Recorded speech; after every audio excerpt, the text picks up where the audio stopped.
Calling to order Historic Landmarks Commission, May 12th, 2021.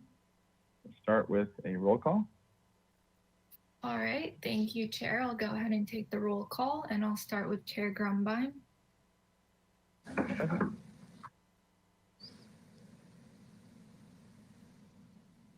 I don't think we heard you. Chair Grumbine. Oh, sorry, present. Okay. Vice Chair House. I'm here. Commissioner Dordan. I'm here. Commissioner Drury is absent. Commissioner Edmonds. Here. Commissioner Lundvik. Here.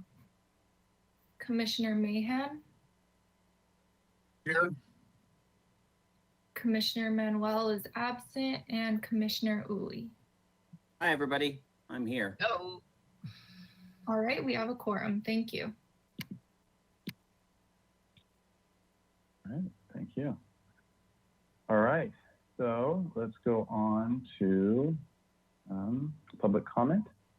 Any member of the public wishing to comment on this item, or sorry, not on this item, on an item not on our agenda today, can do so for up to 2 minutes.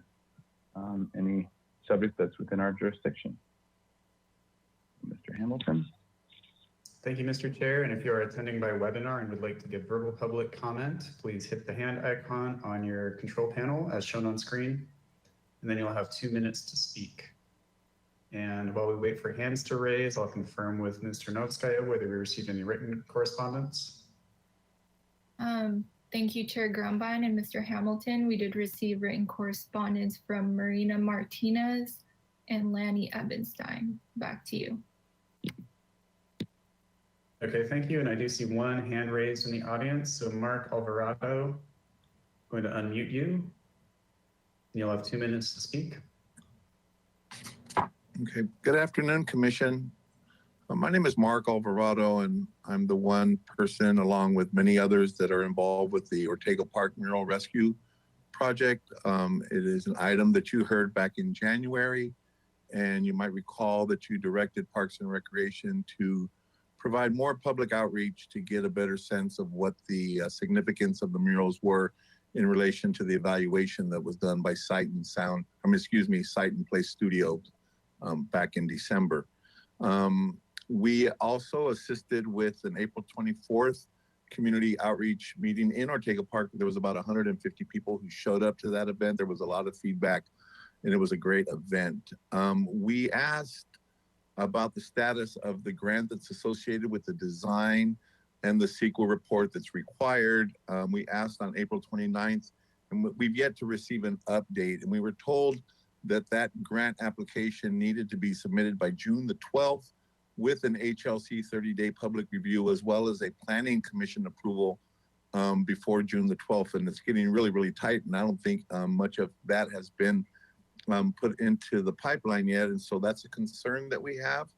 And also there's a new group that's kind of risen up. And I think you've gotten the letter from Ms. Martinez. It was a very disparaging response to what's been going on towards myself personally and others. And we're just really kind of confused around that. We've reached out to this group and have not received anything. There's just like a lot of damage now. And there's just a lot of the damage just being circulated around this issue in the community, and it needs to be resolved. And it's unfortunate. And we've been trying to be supportive in the process, but we just feel like progress isn't being made. And so I just wanted to bring this to your attention. Thank you. All right, thank you. Okay, thank you, Mr. Alvarado. And once again, if you'd like to give verbal public comment, please click your hand icon on the GoToWebinar control panel if you are attending by webinar. And I don't see any additional hands raised. I think we can close general public comment and move on to the next item. Thank you. All right, thank you. Okay, so the next item is item B, approval of the minutes of the Historic Landmarks Commission meeting April 28th, 2021. I move approval of the minute. All right, motion by Uli, second by Vice Chair House. I heard Commissioner Uli first, so we'll go with him, and then Vice Chair House is the second. Under discussion, do we have any edits, changes? Mr. Chair, Commissioner Jordan. yes, I have one item for the minutes. It involved the discussion of the Santa Barbara High School. And in the minutes, there is no mention of the memorandum of understanding, which I think was an important point in terms of clarifying our purview in this. So I would like that memorandum of understanding, which I believe was 2007 or whatever. I'd like that added to the minutes, a mention at least of that. All right, that sounds good, and that was part of the discussion. Does staff have any additional comments regarding that? Mr. Chair, we will add that to the minutes and Okay. thank you for bringing that to our attention. All right, great, thank you, Commissioner Jordan. All right, any other adjustments, edits? Commissioner Lendick?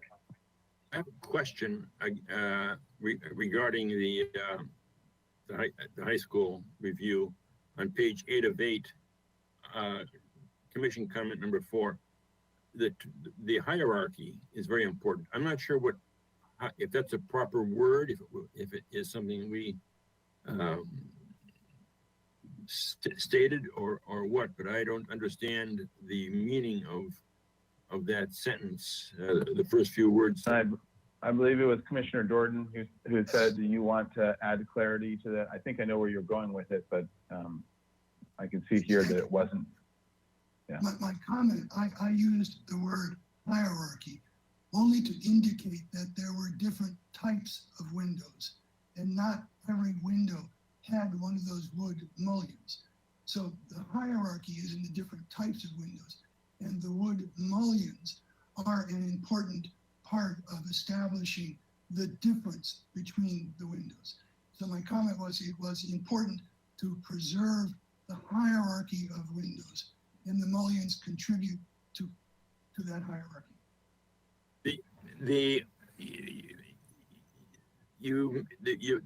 The minutes, the motion mentions spindles. There's actually that is actually a decorative jam post at the windows, and I think that would be a better term to use, or something similar if others have a suggestion. But spindles, I believe, is referring to that decorative jam post between a bank of windows, and I think that's a better term to use.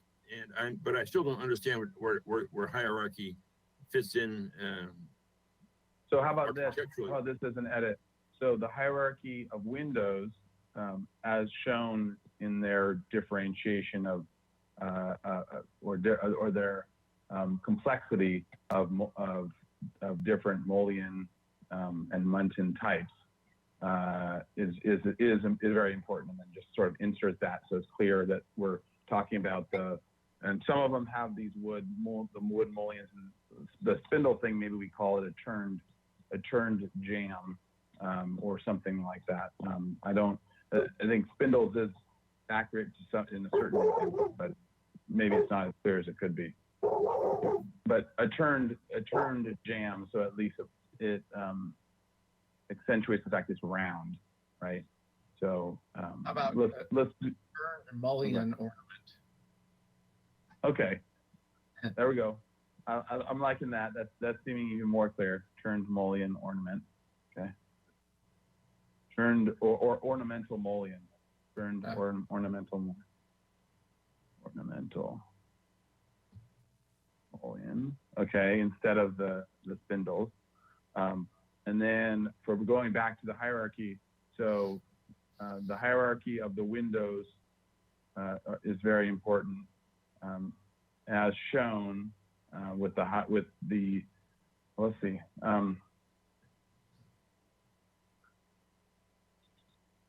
What would be a good way of describing that?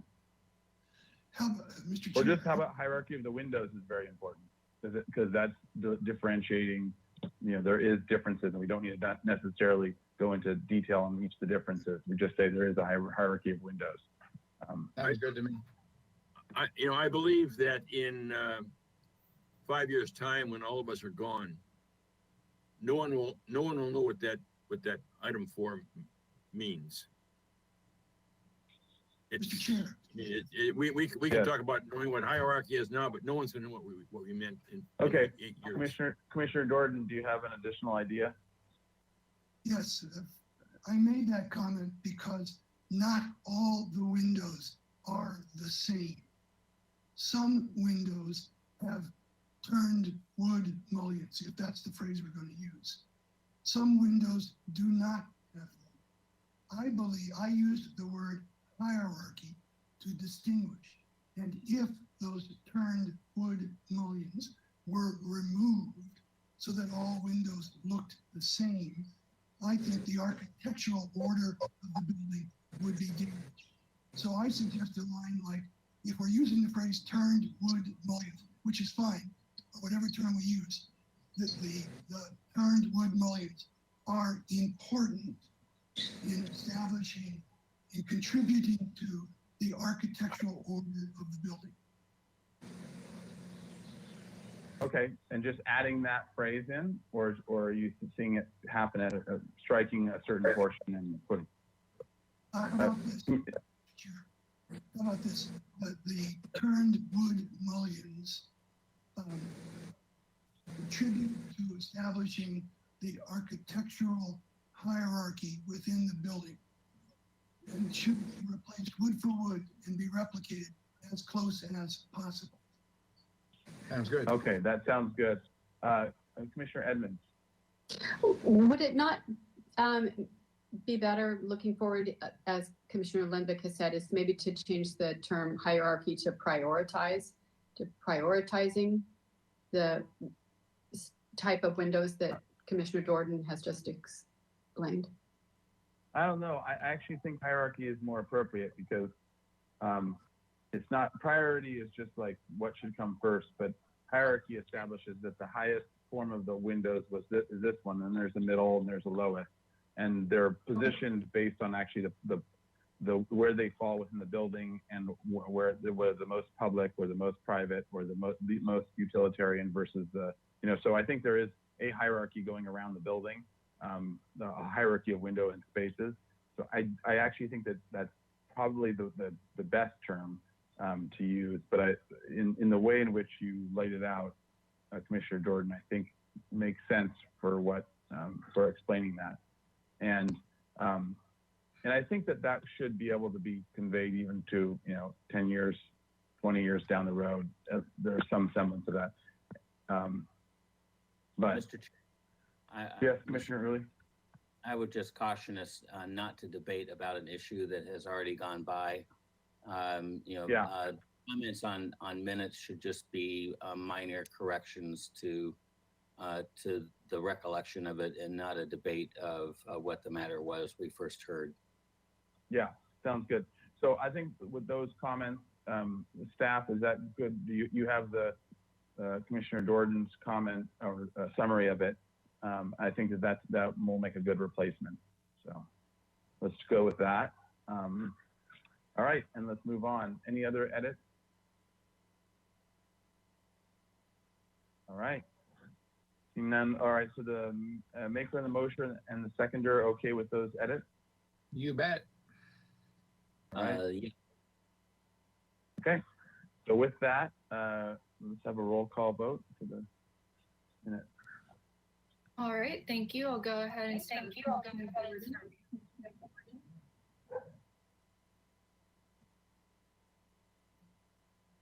Sounds like we are getting a little bit of feedback. Yeah, if everyone can mute themselves except for the person responding.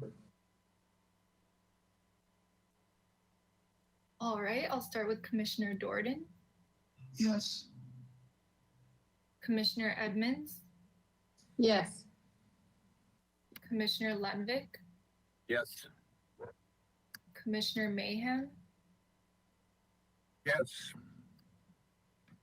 Commissioner Uli, Yes. Vice Chair House, Yes. and Chair Grumbine. Aye. All right, the motion passes. Thank you.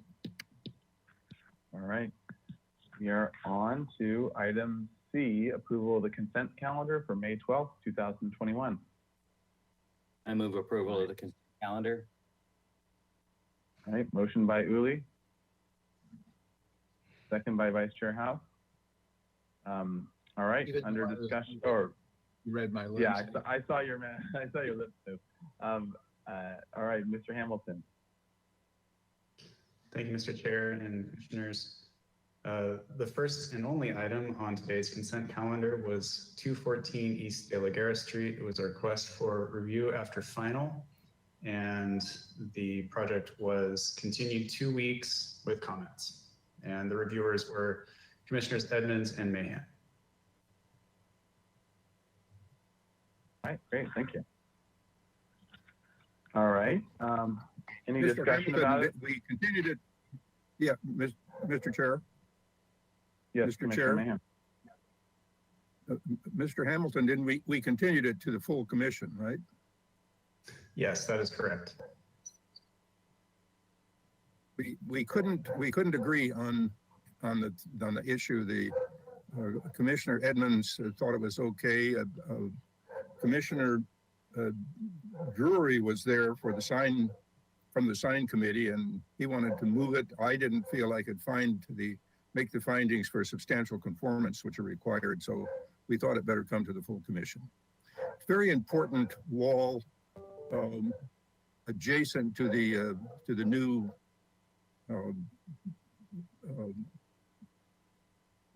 the new AUD, that new AUD, the Monterey style AUD, and the Ignacio house, which is a historic landmark. And I think the full commission needs to weigh in on it. Thank you. Great, gotcha, thank you. Okay, any other discussion about the consent calendar? All right, in that case, let's have a roll call vote. All right, thank you. I'll go ahead and start with Commissioner Edmonds, Yes. Commissioner Lundvik, Yes. Commissioner Mahan, Yes. Commissioner Uli, Yes. Vice Chair House, Yes. Commissioner Jordan, Yes. and Chair Grumbine. Aye. All right, thank you. The motion passes. All right, great, thank you. All right, we are on to item D, announcements, requests by applicants for continuances and withdrawals, future agenda items, and appeals. All right. Announcements, Ms. Hernandez. Yes, I just have one announcement, and I think we talked a little bit about it at the site visit yesterday, but I think it's good to announce in the public realm that the Richard Neutzer house at 1322 Dover Road was the house that was on fire over the weekend, and it's lost almost everything as far as we can tell. And that's a real loss, not just to Santa Barbara, but the architecture community all over the world. He's one of the most important mid-century architects in the world. And it's really a shame. All right, That's mine. thank you for telling us the bad news twice. Mr. Chair, All right. Vice Chair House and then Commissioner Jordan. I will be absent for the meeting of the 26th. That's the next meeting. Okay. And Commissioner Jordan? I apologize, but I must depart this meeting at 5:30 p.m. today. Okay, well, it'll already be over by 10 minutes, so it'll be fine. That's, all right. Hopefully we can keep things moving. Okay, any other announcements? Mr. Chair, Mr. Hamilton? just wanted to let the commission know that the meeting of June 9th, we'll be hearing the Mission Canyon Bridge project. And that will be probably the only item on the agenda, so that it's allotted enough time. I wanted to also let you know we are tentatively scheduling a site visit on June 7th. So keep an eye out for a notice from me about that. And that'll likely be 10 a.m. on June 7th, that Monday. That's all. Thanks. All right, thank you. All right. Other announcements? Any other announcements? One announcement I have is those who don't know didn't know the fourth of the series of the Santa Barbara Yesterday, Today, Tomorrow with the Santa Barbara Trust for Historic Preservation was this last Wednesday. I think it should be on the website now under the lecture series. They'll probably have it up, the video for anyone who didn't see it or who wants to see it. The speaker was Dan, oh gosh, great, always forget his last name, from Opticos, the senior principal with Opticos, and who just came out with a book this last year, The Missing Middle, about housing and what's that? Horolick. Horolick, thank you. I'm terrible with his name. Sorry, Dan, if you're watching. Anyways, it was a very interesting lecture and an interesting contribution to the discussion. So, all right, any other announcements? All right, on to item E, subcommittee report. Any subcommittees meet? All right.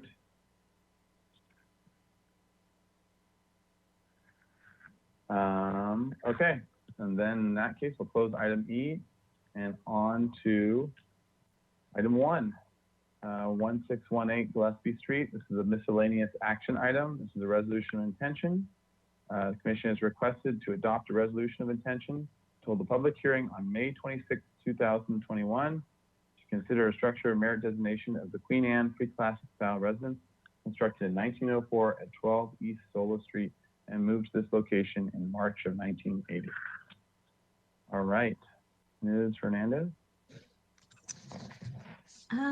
Did you have anything before? I know this is just a resolution of intention. Yeah, and hopefully this is our last set of resolution of intentions. Please, All right. council passes our ordinance next week. All right. So we have these All right. three that are still under the old procedures, and they were all recommended to come before you by the designation subcommittee. Thank you. Great, thank you. All right, is there anyone that wants to move? Commissioner Uli? I'll move the resolution. All right. Oh, actually, quick question. Do we need to go to public comment first? I think you Mr. do. Hamilton? Yeah.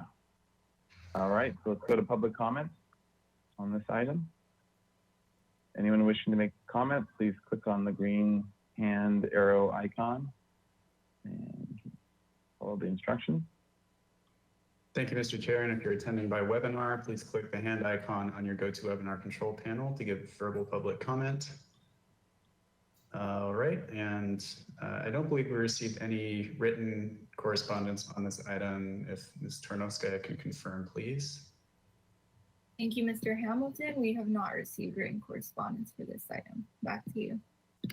Okay, thank you. And seeing no hands raised in the audience, back to the commission. Thank you. Mr. Chair, I will second the motion on the floor. All right. So what was the motion? Was that was by Commissioner Uli, and then second by Vice Chair House. All right, under discussion, any discussion? All right, let's have a roll call vote. All right, thank you. I'll go ahead and start with Commissioner Edmonds, Yes. Commissioner Lundvik, Yes. Commissioner Mayhem, Commissioner Mayhem,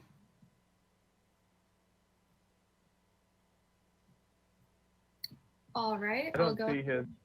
Yeah, I don't see his. All right, I'll just move on to Commissioner Uli, Yes. Vice Chair House, Yes. Commissioner Dordan, Yes. and Chair Grumbine. Aye. All right, the motion. Oh, and then there's Commissioner Mahan. I'm back now, but I had to step aside for a minute, so I didn't hear this last item, so Okay. I'll abstain on it. Okay. All right, great. thank you. The motion passes. We had a little house crisis. A gas leak? It runs in the HLC Yeah. family. All right, well, then we'll be on to item 2 now. This is a miscellaneous action item, a resolution of intention, resolution of intention. The commission is requested to adopt a resolution of intention to hold a public hearing on May 26, 2021 to consider structure merit designation of the Spanish colonial revival style house designed in 1929 by noted architect Reginald Davis Johnson, FAIA, with garden designed by noted landscape architect Ralph Talent Stevens. All right. Does someone, any other additional comments? Public comment Ms. first. Hernandez? Just wanted to see if staff had anything first. I have no more comments on this. It's just setting Okay. the date. Yep, sounds good. This is All right. set for the next hearing at the request of the owners. They can sign a request not to have the 60-day notice. Gotcha. Okay, on to public comment then. Any member of the public wishing to comment on this item can do so by clicking on the green hand arrow icon, following the instructions. Okay, thank you, Mr. Chair. And if you are attending by webinar and would like to give verbal public comment, click the hand icon on the control panel as shown on screen. And I'll confirm with Mr. Noska whether we received any written correspondence regarding this item. Thank you, Mr. Hamilton. We have not received written correspondence for this item. Back to you. Okay, thank you. And seeing no hands raised in the audience, we can move it back to the commission. Thanks. All right, thank you. Mr. Chair, I'll make a motion to adopt a resolution of intention. Second. I'll second that. All right, too slow, Commissioner Dorton. Commissioner Uli is fast in the draw. Yeah. All right, so Vice Chair House motion, second by Commissioner Uli. Under discussion. Any discussion? All right, a roll call vote. All right, thank you. I'll go ahead and start with Commissioner Lundvik, Yes. Commissioner Mahan, Yes. Commissioner Uli, Yes. Vice Chair House, Yes. Commissioner Dordan, Yes, Commissioner Edmonds, Yes. and Chair Grumbine. Aye. All right, the motion passes. Thank you. All right, thank you. All right, on to item 3, 1201 Anacapa Street. This is a miscellaneous action item, a resolution of intention. The commission is requested to adopt a resolution of intention to hold a public hearing on August 4th, 2021. Consider the structure of merit designation of the Mediterranean style house designed in 1951 by Windsor Sewell, FAIA, and John Frederick Murphy, FAIA. All right, Ms. Hernandez, is there any other notes? No comments on this one at this time. All right, Setting great. that Let's date. go, Mr. Yep. Chair, let's go on. Oh, Commissioner Early? just a comment. I don't believe this is a house, though. The agenda indicates that it's a house. I believe it's actually an office building. Yes, you're correct. Thank you. It is. All right, thank you for that clarification. No matter. Yep. All right, so with that, we'll go to public comment. Any member of the public wishing to comment on this item, please click on the hand green arrow icon and follow the instructions. Thank you, Mr. Chair. And if you would like to give verbal public comment and you're attending by webinar, click the hand icon as shown on screen. And Ms. Ternovskaya, did we receive any written correspondence regarding this item? Thank you, Mr. Hamilton. No written correspondence was received. Back to you. Okay, thank you. And seeing no hands raised in the audience, we can go ahead and turn it back to the commission. Thank you. Mr. Chair, I'll move Great. the resolution. Thank you. All right, Commissioner Uli makes a motion for the resolution. I'm leaving space for Commissioner Dordan. to Yeah, second. you're, second, all right, Commissioner Dordan seconds it. How very nice of you, Vice Chair House. All right, and then under discussion, any discussion? All right, roll call vote, please. All right, thank you. I'll go ahead and start with Commissioner Uli, Yes. Vice Chair House, Yes. Commissioner Jordan, Yes, Commissioner Edmonds, Yes. Commissioner Lundvik, Yes. Commissioner Mayhem, Yes. and Chair Grumbine. Aye. All right, thank you. The motion carries. All right, we are on to item 4. This is 246 Cannon Drive. This is a miscellaneous action item, historic resources listing or designation. So it's the review of historic significance report and accept or not accept the findings of the report that the Spanish colonial revival style house designed in 1930 by noted architect Leonard A. Cook, AIA, may be eligible as a historic resource. If the commission accepts the findings of the report pursuant to Municipal Code Section 22, the permit request of a possibly historic structure shall be scheduled at the Historic Landmarks Commission for a hearing on the applicant concurrently with a duly noticed hearing to allow the commission to decide among the following options. 1, listing on the potential historic resource list. 2, structure merit designation. 3, city landmark designation of the 1924 simple interpretation of the Spanish colonial revival style cottage. All right. With that, Ms. Sorry, Hernandez. that was for the typo at the end of the agenda there. It's the 1930 style Spanish colonial revival building. We'll correct that. Yes, so thank you. This is the designation hearing for this building at 246 Cannon Drive. Again, constructed in 1930 by Leonard Cook, AIA, Spanish colonial revival style. The building was part of the San Roque development, and it's shown on the Sanborn maps in the report.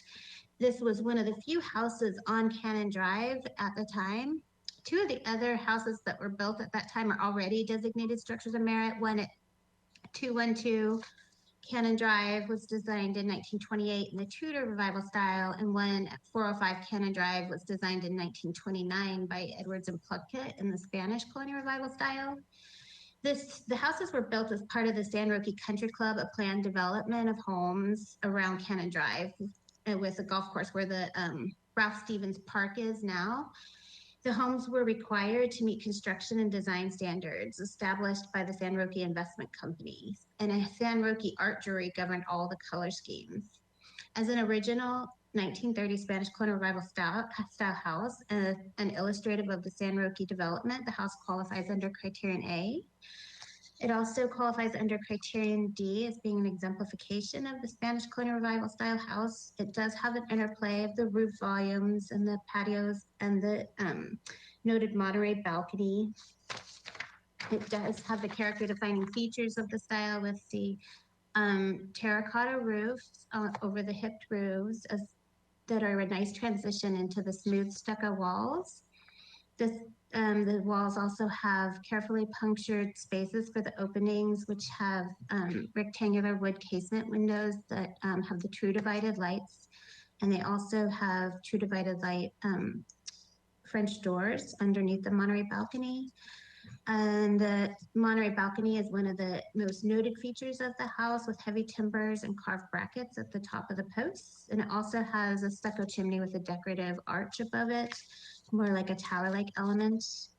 It also qualifies under criterion F for being designed by Leonard Austin Cook, AIA. He was a prominent architect in Santa Barbara. He did many homes in Montecito and Hope Ranch, as well as in the city. He also designed the municipal tennis courts, and he was a charter member and former president of the American Institute of Architects. And I also found it eligible under criterion G for outstanding attention to design and materials. It has the rich materials of the terracotta roofs, the original casement windows with horizontal divided lights, and the Monterey style balcony, as well as the noted chimney. And finally, just to talk about the integrity of the house, I found that it does retain most of its integrity. The original front entrance was enclosed at some time, and we don't know when.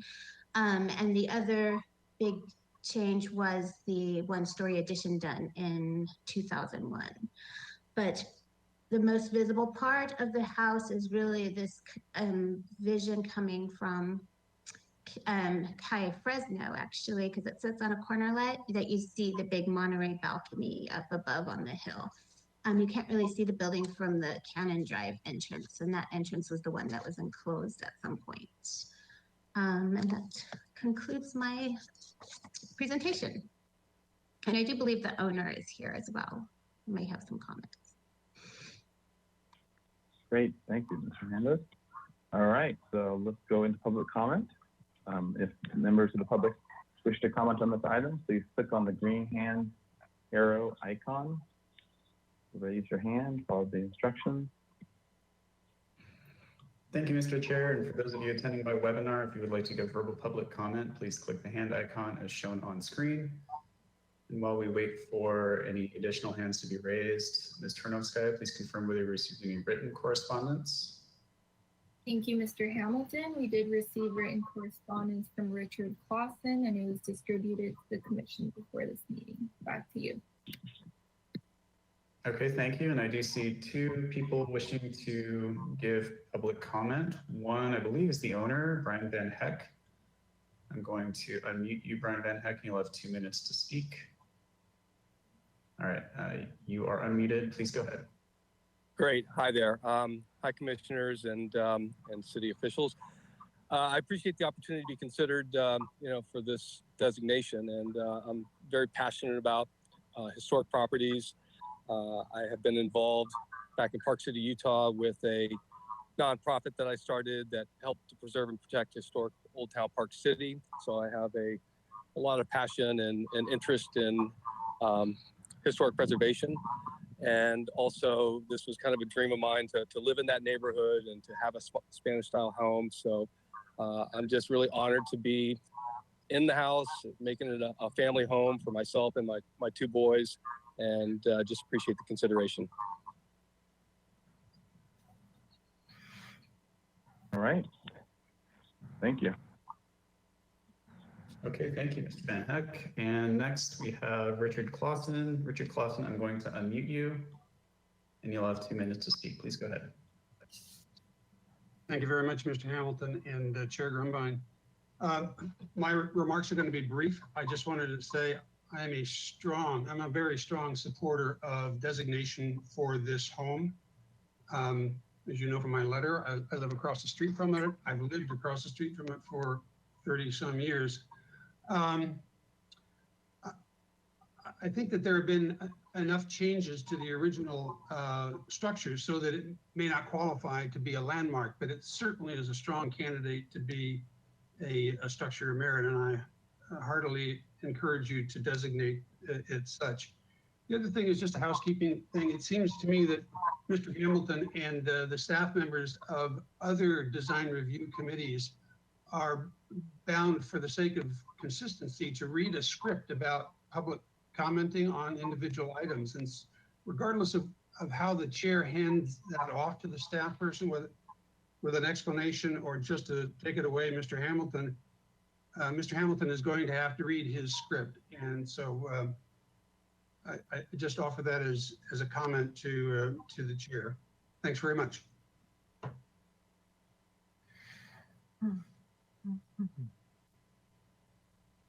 Okay. And I don't see any additional hands raised in the audience. So at this time, I believe we can move to questions from the commissioners. Thank you. All right. Thank you, Mr. Hamilton. All right. So let's go back to the commission then for questions about the report. Any questions?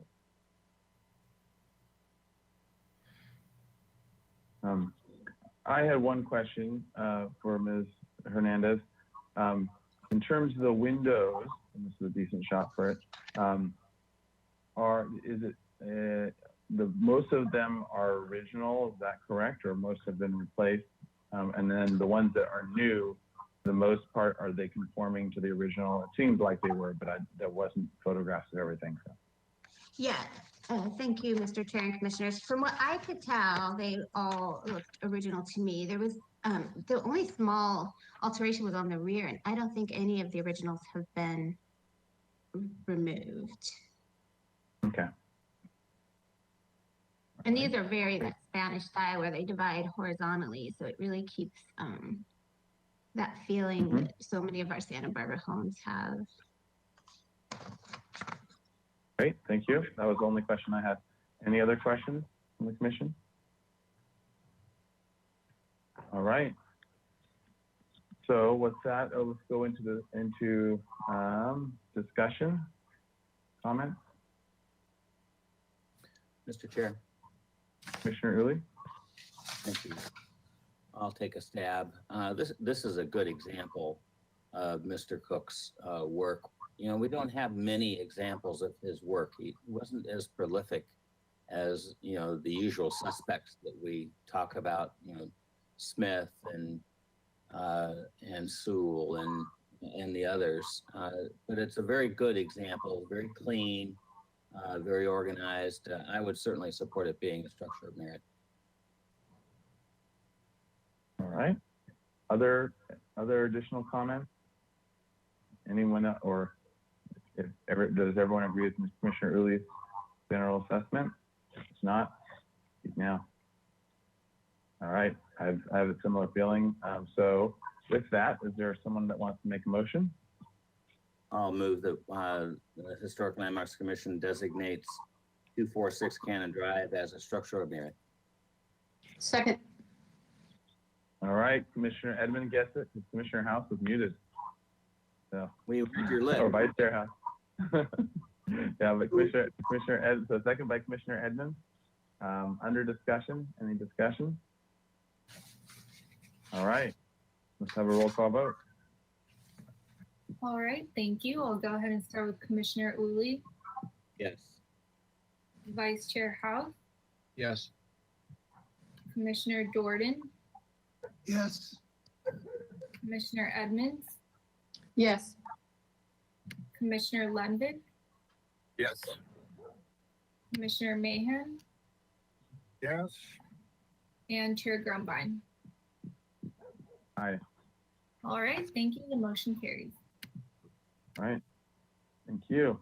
All right, so we are now so far doing pretty well.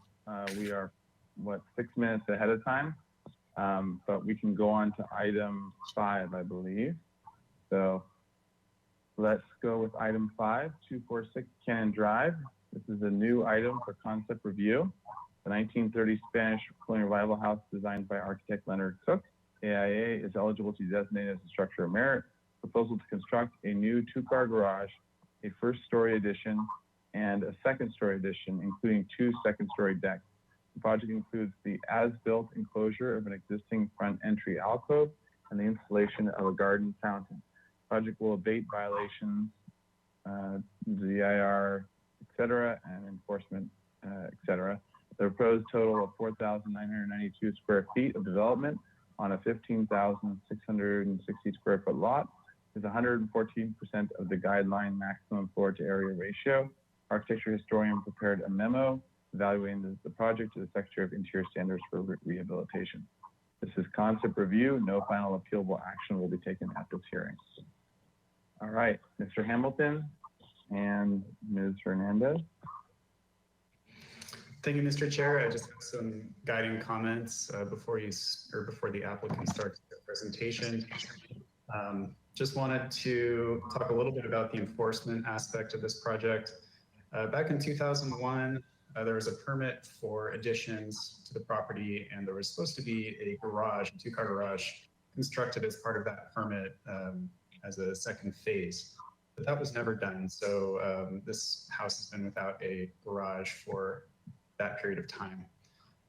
So they are coming back in to propose the garage and comply with a zoning requirement for parking. And other than that, they're doing a couple of additions on top of that. And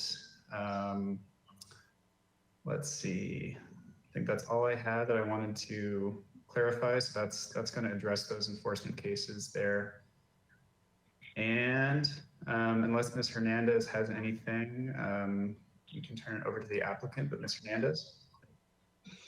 No, I just did give you all my analysis that I felt that the project meets the Secretary of Interior standards. So that would give them their CEQA exemption if you all agree with that at the end of your hearing as well. Great, okay, thank you. All right, so is the applicant here? Hi, this is Diana Kelly. Can you hear me? Yes. Yes. Yes, yes, we Great. can. Thank you. So, Ms. Hello, Kelly? commissioners and staff. Thank you for your most recent declaration of structure of merit. That's fantastic. So for our project, we do first want to start with the garage. That takes. Sorry, Ms. Gill, if we could just, I just did want to let you know that there, because I didn't mention at the beginning, I normally do, the timer is going, you all 15 minutes and to take us through, and then we'll go into questions and we'll go to public comment and then questions from the commission and then comments. So just to give you kind of an outline. So do you want me to just All right. describe quickly our project? Yeah, no, you have 15 minutes, so yeah, just walk us through it and Okay. explain the sheets. So Mr. Bolton is a staff member who's controlling the sheets. So as you go through, you can have him point out things and that. So. Great, thank you. This is my first time doing All right. this on a webinar. All right, no worries. Yeah, it's a pain in the butt versus real life. I didn't even know there was a It's little video. easy. So not only you had Yeah. video. Okay. No worries, no worries. So the start of this project is providing the 2 covered parking. This will take care of the enforcement case. And also I was the project manager working for Brian Kernell when it was called Kernell Architects back in 2001. So I knew this project very well.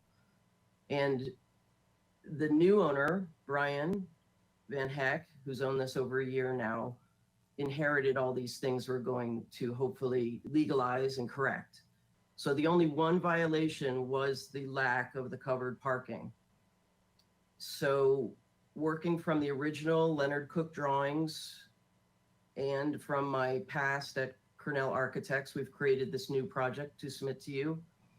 So the garage is positioned in the same approved place it was back in 2001, but instead of just being a single story with hipped clay tile roof, we would like to put more bedrooms and more livable area in the house for Brian's family, because the original bedrooms are really small. From the 1930s, they're just very small. 2 of them might equal 1 normal bedroom size. So it'd be nice to have more living room for his family. So we proposed 2 bedrooms with a shared bathroom in the middle of them on the 2nd floor, and then a hipped clay tile roof on top of that.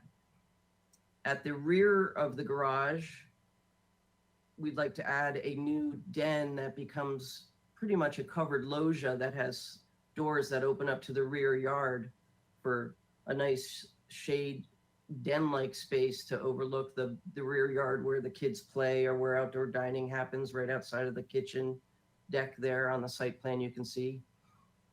So that was the added space behind the garage there, and maintaining the laundry room that the garage and den are hugging around. So then between the garage and the wing that sticks out towards Cali Fresno, we also put a garden in, and that really serves as the front door these days. So it's not on Cannon Drive anymore, because that addition is the small 26 square foot addition to the left, on the left, bottom left on the corner, that the previous owner had enclosed sometime between 2001 and today, or when Brian bought it. So we want to legalize that as built front entry being enclosed and add a fountain there for that dining room patio area. So if we advance through the drawings now to see more of the plans there, I did the existing plans there. A2.01 and A2.02 are existing plans, so please move on to the next. Okay, there's the proposed floor plan for the 2-car garage with the proper clearances per transportation and a little area in the back of the garage for bike storage and things. And then the den room behind that, place for the family to sit. And there's also a built-in there for the kids to do their homework there in case they're still doing homeschooling too. That could happen right there. And then the laundry room, I just added a little mudroom type of feature, which I might flip. I have to talk to Brian about that.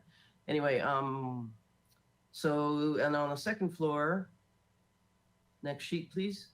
So this would be an interconnected hallway to the house. So it's all attached on both floors, no detached part of this. So the hallway then enters in from passing through this other small bedroom into bedrooms. One could be a guest bedroom too for when his family visits, and a shared bathroom with doors into it. And then in the front, facing Cali Fresno, a Juliet balcony, not really a deck, it's a Juliet balcony, a small wrought iron balcony, cantilevered off the front of the garage. And then at the rear, a deck taking advantage of the den below. It'll pretty much be the roof of the den below. It's a small balcony. No cover to it. We've thought about that, but then we just wanted it open with a protective guardrail railing. And then adding some storage over on the left of the hallway there, getting around the existing bathroom that's there, which is very small. So they need another bathroom. And then it has a hipped clay tile roof to match the existing of the main house. We should go to the elevations to A3 point. Well, there's the roof existing. There it is proposed.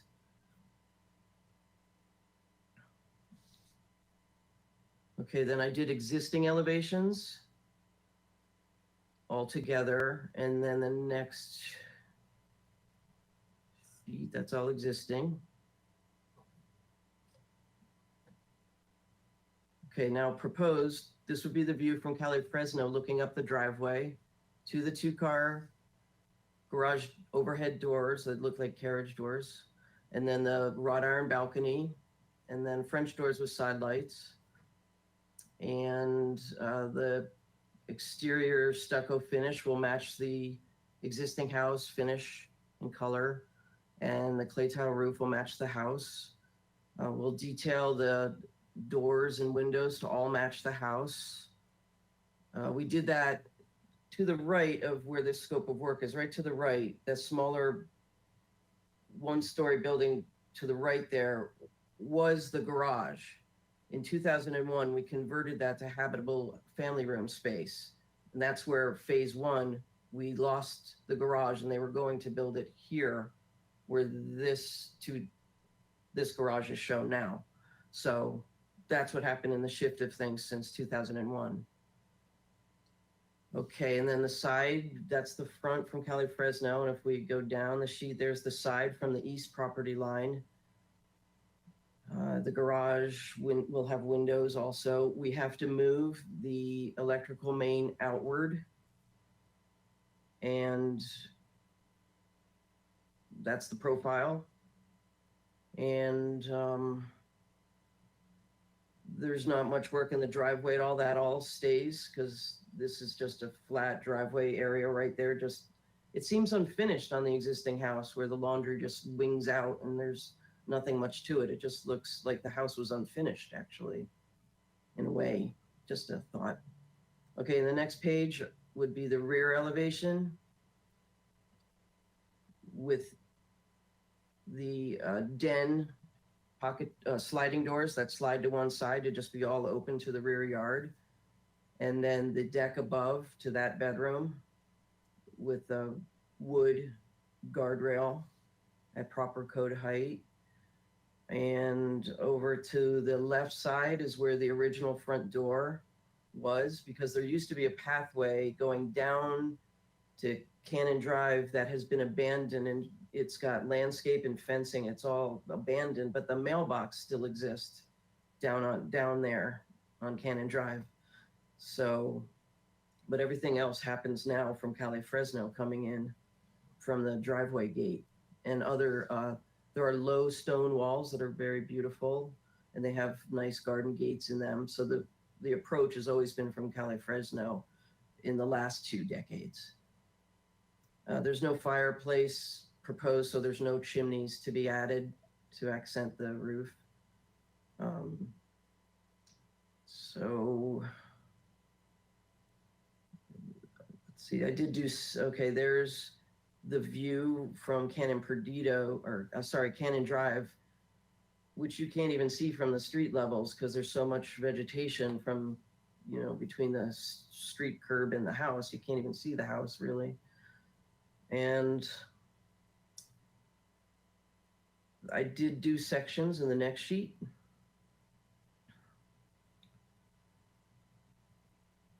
There's the garage with added height, and will stay below 25 feet.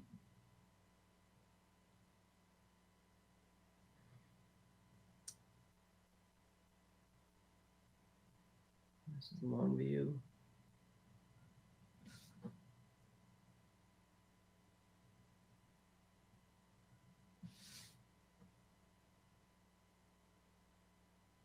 Okay, that's it for my presentation.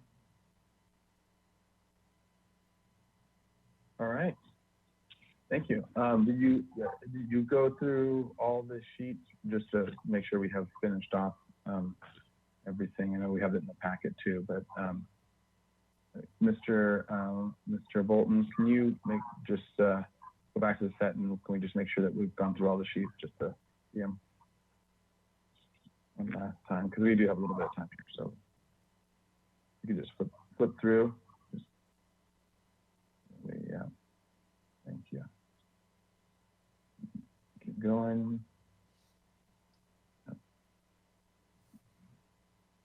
Perfect.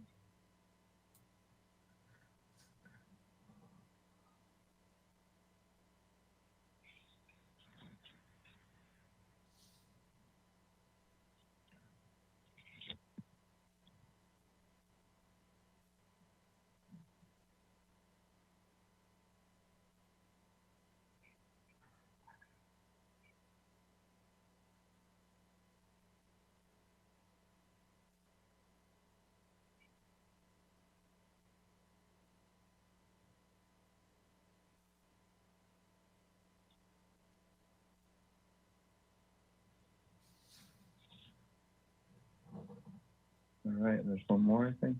Yeah, perfect. Okay, great. I just wanted to have gone through with that. All right, so now let's go to public comments. Any member of the public wishing to comment on this item, please click on the green hand arrow icon, raise your hand, and follow the instructions. Thank you, Mr. Chair. And if you're attending by webinar and would like to give verbal public comment, please click the hand icon. And while we wait for hands to be raised, Ms. Tarnowska, did we receive any written correspondence on this item? Thank you, Mr. Hamilton. We did receive written correspondence from Richard Clausen, and it was distributed to the commission before this meeting. Back to you. Okay, thank you. And I do see one hand raised by Brian Van Heck. So Brian Van Heck, I'm going to unmute you and you'll have 2 minutes to speak.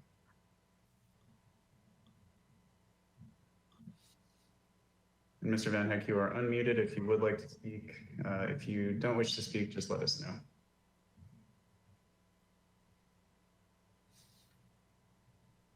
And you'll have to hit that little microphone icon. And it looks like he is offline. So seeing no additional hands raised, then I think we can turn it back over to the commission for questions. Thanks.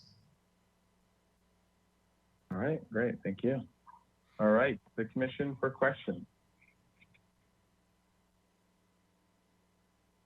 Mr. Chair, Vice Chair House. I have a couple of questions. What is the projection of the Juliet balcony on the, what is that, north elevation? If you go back one sheet, elevation 2 below. Is that the balcony you're talking about, Vice Chair? Yes. Wait, that lower, oh, that, which one, the right one or the left one? What the projection out from the building face is. 30 inches. On the right. Yes, 30? 30 inches. Okay, it doesn't look like it's drawn that way because if the railing height is 3 feet 6 inches, it looks like it's at least that amount, if not more. So you might double check. 36 to actually use it, 36 inches.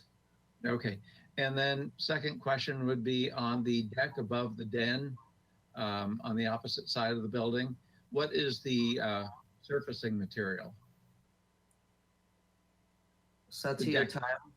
Okay, Use tile. Satya tile over the waterproofing layers and the roof decking, Okay, and try to match the mission style on the other side. Off of the master bedroom on the other elevation, I was first started with a covered one, but the owner would prefer just to have it less so that more sunlight streams into his kitchen, which is right downstairs, those windows beyond. He loves that view out of those kitchen windows. So he didn't want me overbuilding there, okay. blocking morning sunlight coming across. Those are my only questions. All right, thank you, Vice Chair. Mr. Chair, Commissioner Mayhem.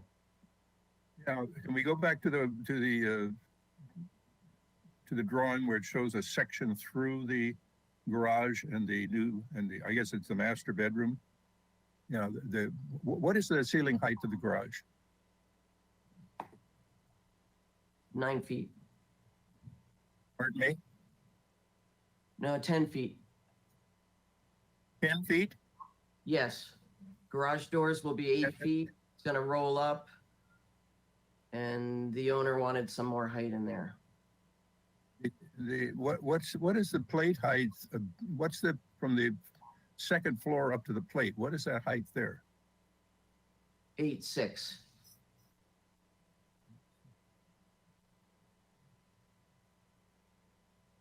Okay, thank you. Okay. Follow-up question to that, actually, since we're talking plate height, what's the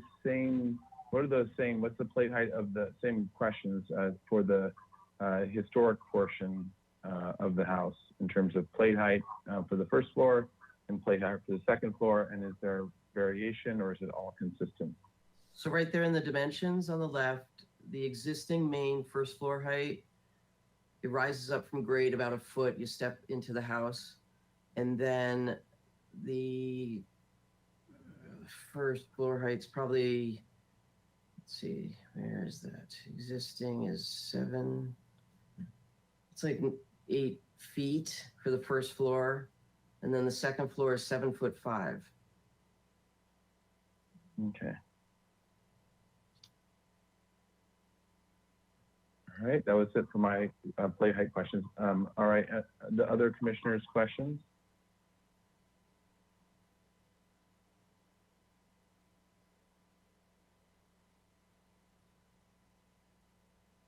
Okay.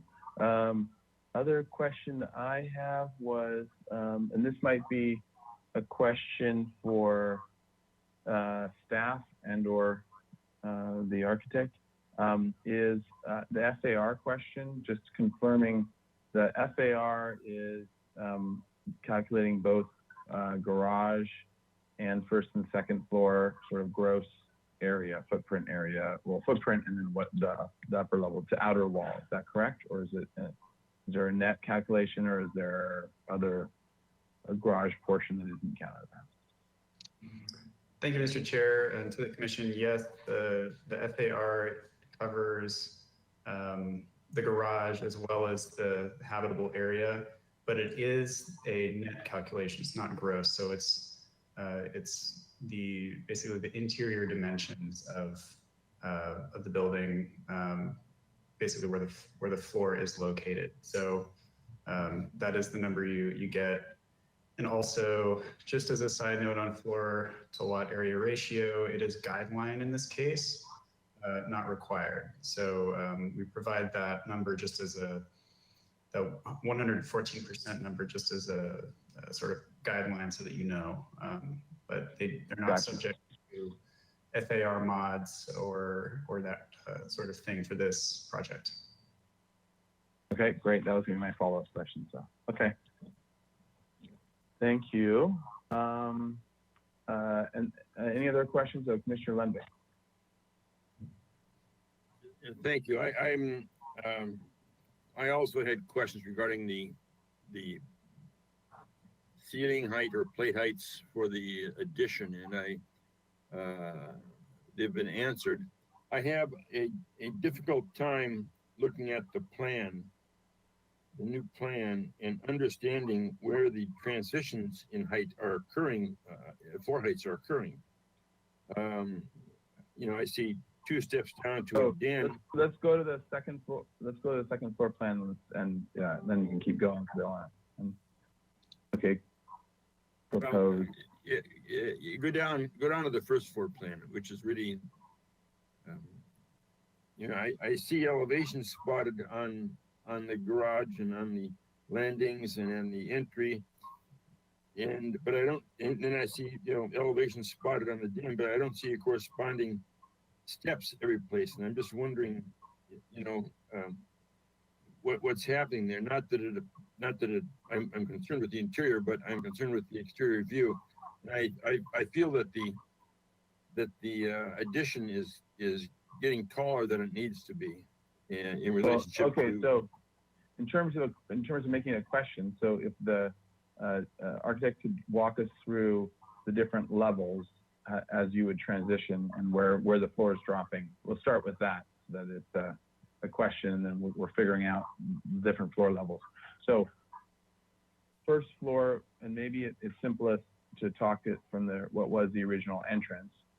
Are there any steps or change of levels on the existing historic first floor, or is it all at one level currently? It's all at one level that you step into, and it's hatched with a brick pattern between where the new pedestrian door is at the back of the garage there. That's a step up. So if you zoom in, Mr. Bolton, can you zoom in? Yeah. That speckled lower. So you're the talking about, door, there we go. It says existing entry. And up more, so we can see up by the garage, please. Okay, right here.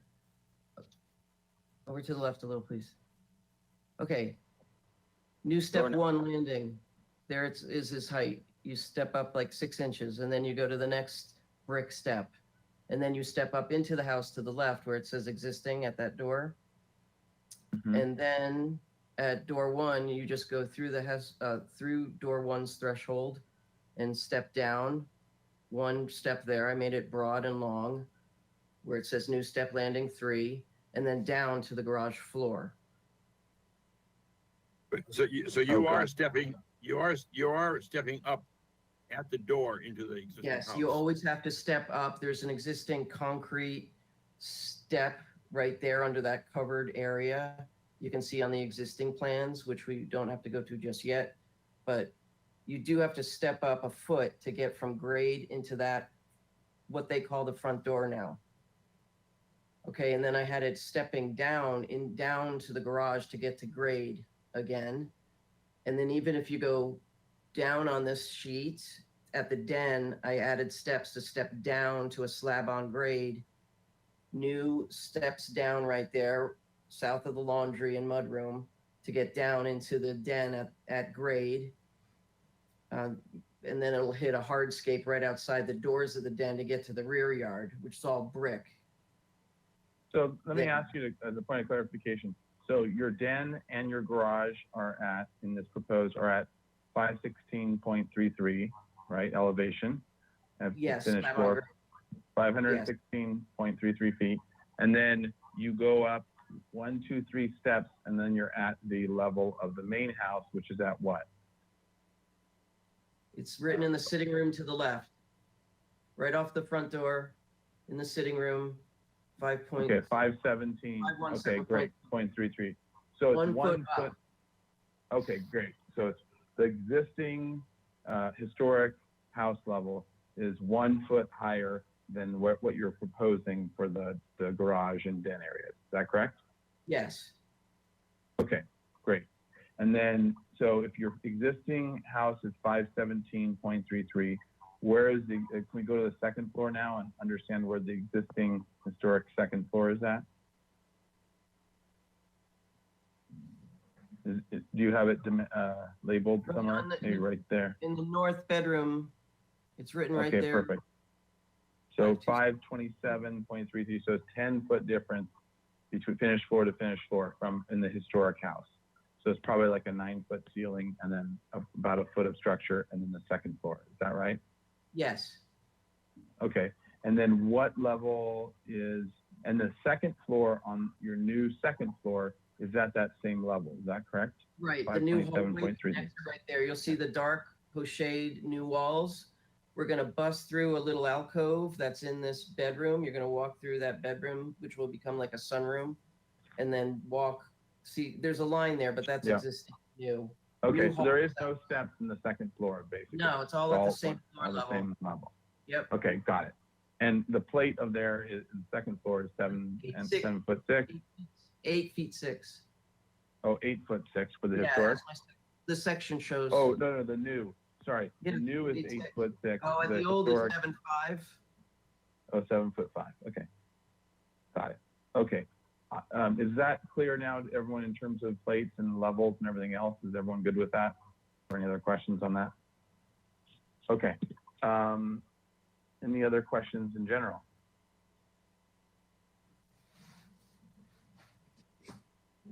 Okay, Mr. Hamilton, is there?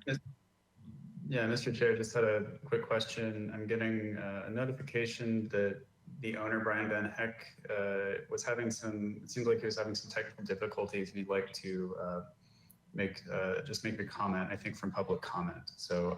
Okay, sounds good. Right. So this is public comment.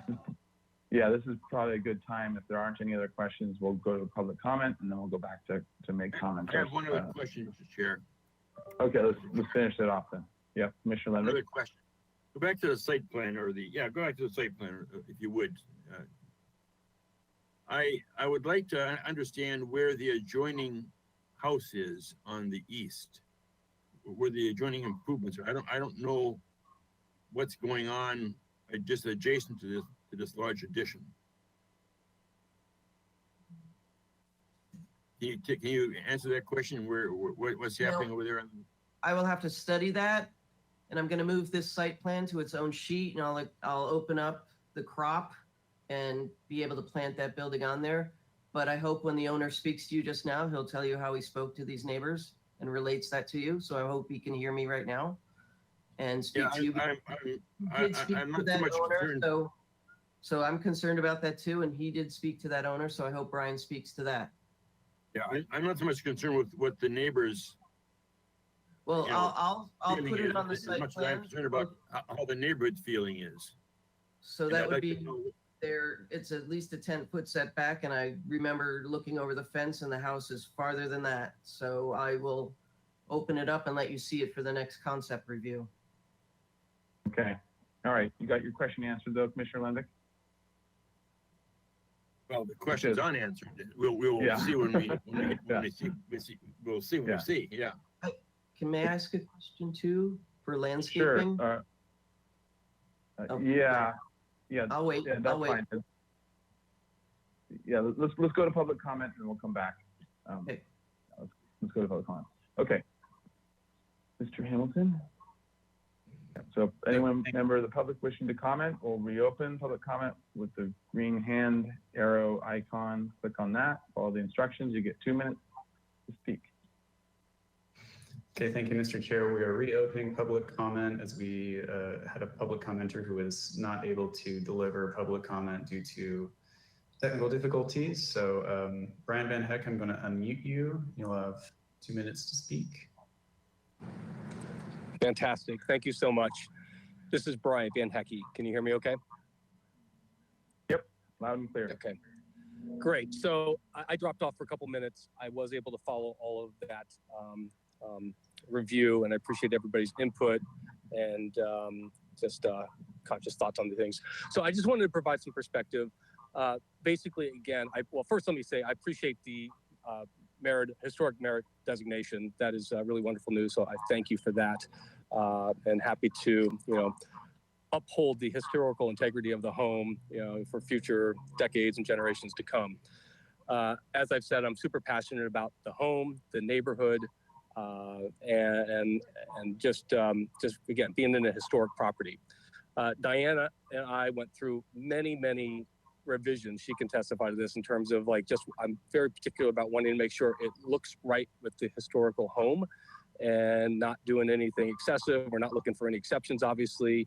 We're trying to make this work so it looks aesthetically correct and complements the historic home versus detracting from it. So please know I really have that in my heart and my mind, and it's a goal of mine.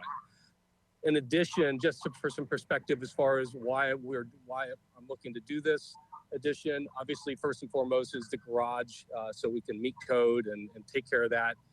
I purposely sought out Diana. I had to find her because she was no longer with Chernal, and but I felt it would be beneficial to myself and to work with the person who knew the home, had worked with it previously, and so we've had a really good working relationship over the last couple of years as we've worked to this point to get to something that I think makes sense, at least in my mind. So I'm really honored to have Diana working on this project, and she's very passionate about it like I am. In addition, the reasons for the additions are a couple things. Obviously, first and foremost, it's the garage, taking care of that requirement. Also, again, I'm a single dad. I have 2 boys, and I work from home. I have my own company, so there is a need for office space. There is a need for 2 growing boys. And then the other thing is that I have family. I'm from Ohio originally, and when my family visited last time, it was pretty awkward having everybody kind of in the family room with cousins, etc. So I was trying to avoid doing an accessory dwelling unit and do something that I think would be more complementary, again, of the historic home, and by able to, achieving living space, office space in this new post-COVID world, working from home, and again, having family wanting to come visit so that they can, stay with their grandchildren and visit. So those were sort of the goals, at least from my standpoint. I am super sensitive about the neighborhood and the neighbors. I went over this one. I read Richard's letter. It was extremely thoughtful. I really appreciate his input and perspective. I went over and met with him earlier today and plan to have subsequent conversations with him as well. It's my understanding that the neighbors next to where the garage is going to be built don't have issue with what we have proposed. So please know there's large shrubs, hedges that would basically block all this. The house is set back quite a bit from the house, and it's not something that's going to be quite visible from the rest of the neighborhood just because of this house and the way it is. I frankly like being part of the neighborhood, but this house sits back and it's quite private, which again certainly has its advantages. But I love being part of the neighborhood. I consider myself to be a good neighbor, and having people like Rich, who has a long history here and is also very passionate about the history of the town and the neighborhood, I think is a real positive. So I hope that helps. I'm certainly available to answer any other questions, but I at least wanted to share that input as you mull over this project proposal.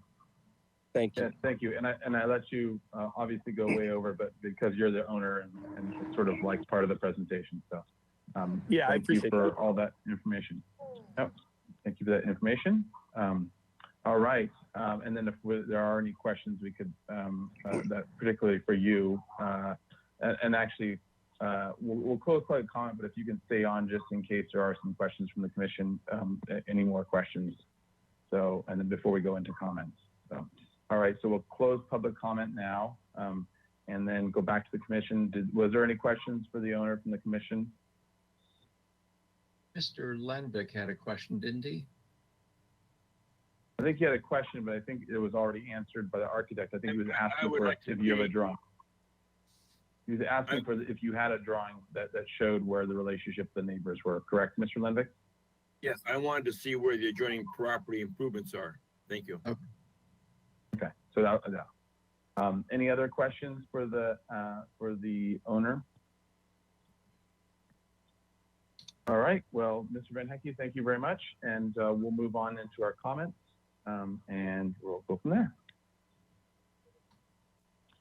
All right, so back to the commission for comments now. And just so the applicant knows, I'm actually there. I think you did have some maybe perhaps another question from the applicant in terms of a clarification or something you were starting to say. Ms. After Kelly? the comments, please. Oh, okay, gotcha. Okay, sounds good. So let's go into comments. Who would like to start? Ms. Edmonds or Commissioner Edmonds?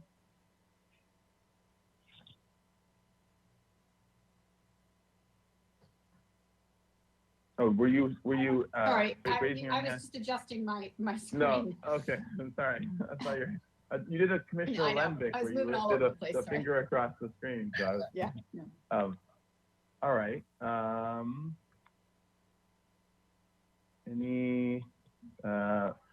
one wants to start it off? Well, No one Mr. want to jump Chair, in? Vice Chair House. nobody else will. I find the project generally acceptable. I have the biggest concern about the proposed front elevation, north elevation. A few things. One is that I think the relationship between the window and door heads and the eave on the existing is important. And I note that the new addition above the garage has, I'm a little confused by those elevation dimensions on the left there. There's something that says 9 feet, which I took to be a plate height.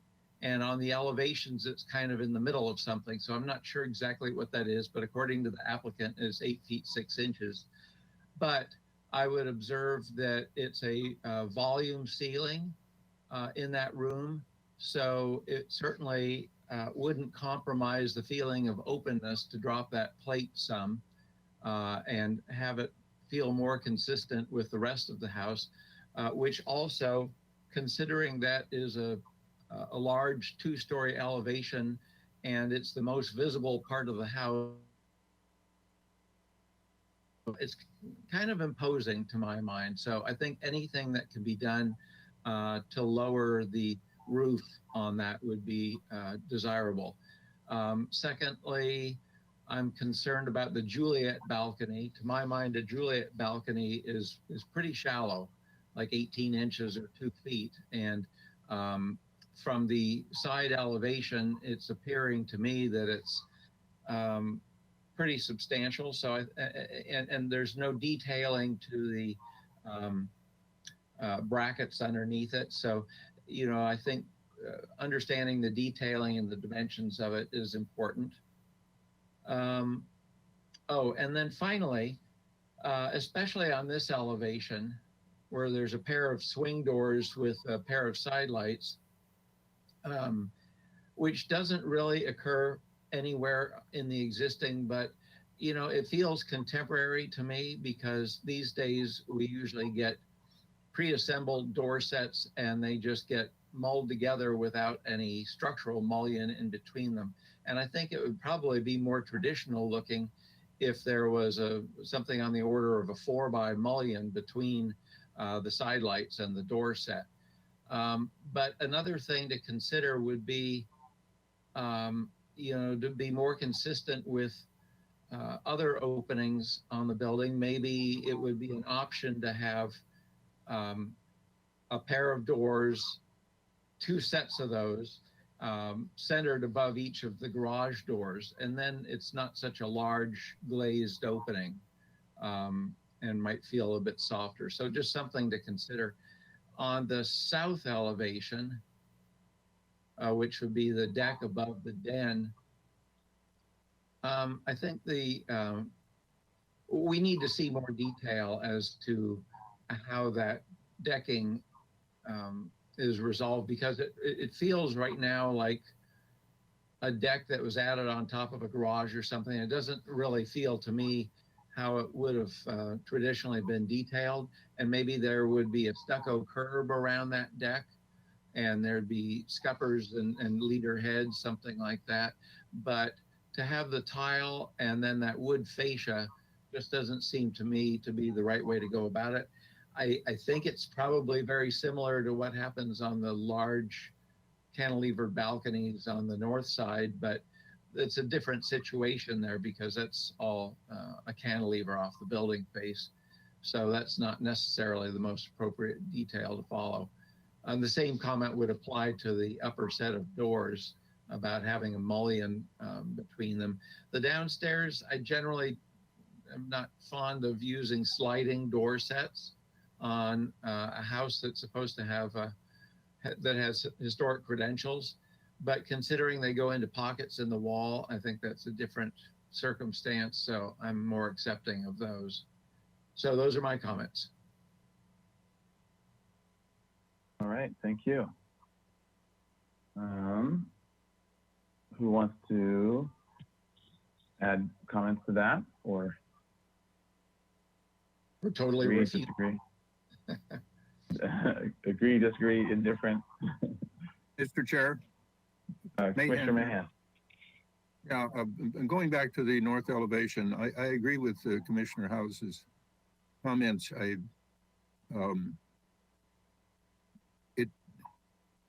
Yeah, the north elevation. Yeah, it seems to me like, are those second floor doors, are those 8 footers, 8 foot high? 7. 7? Yes, I'll dimension it more. I have them at 7. It seems like, to my eye, this is a lot of glass for a Spanish house.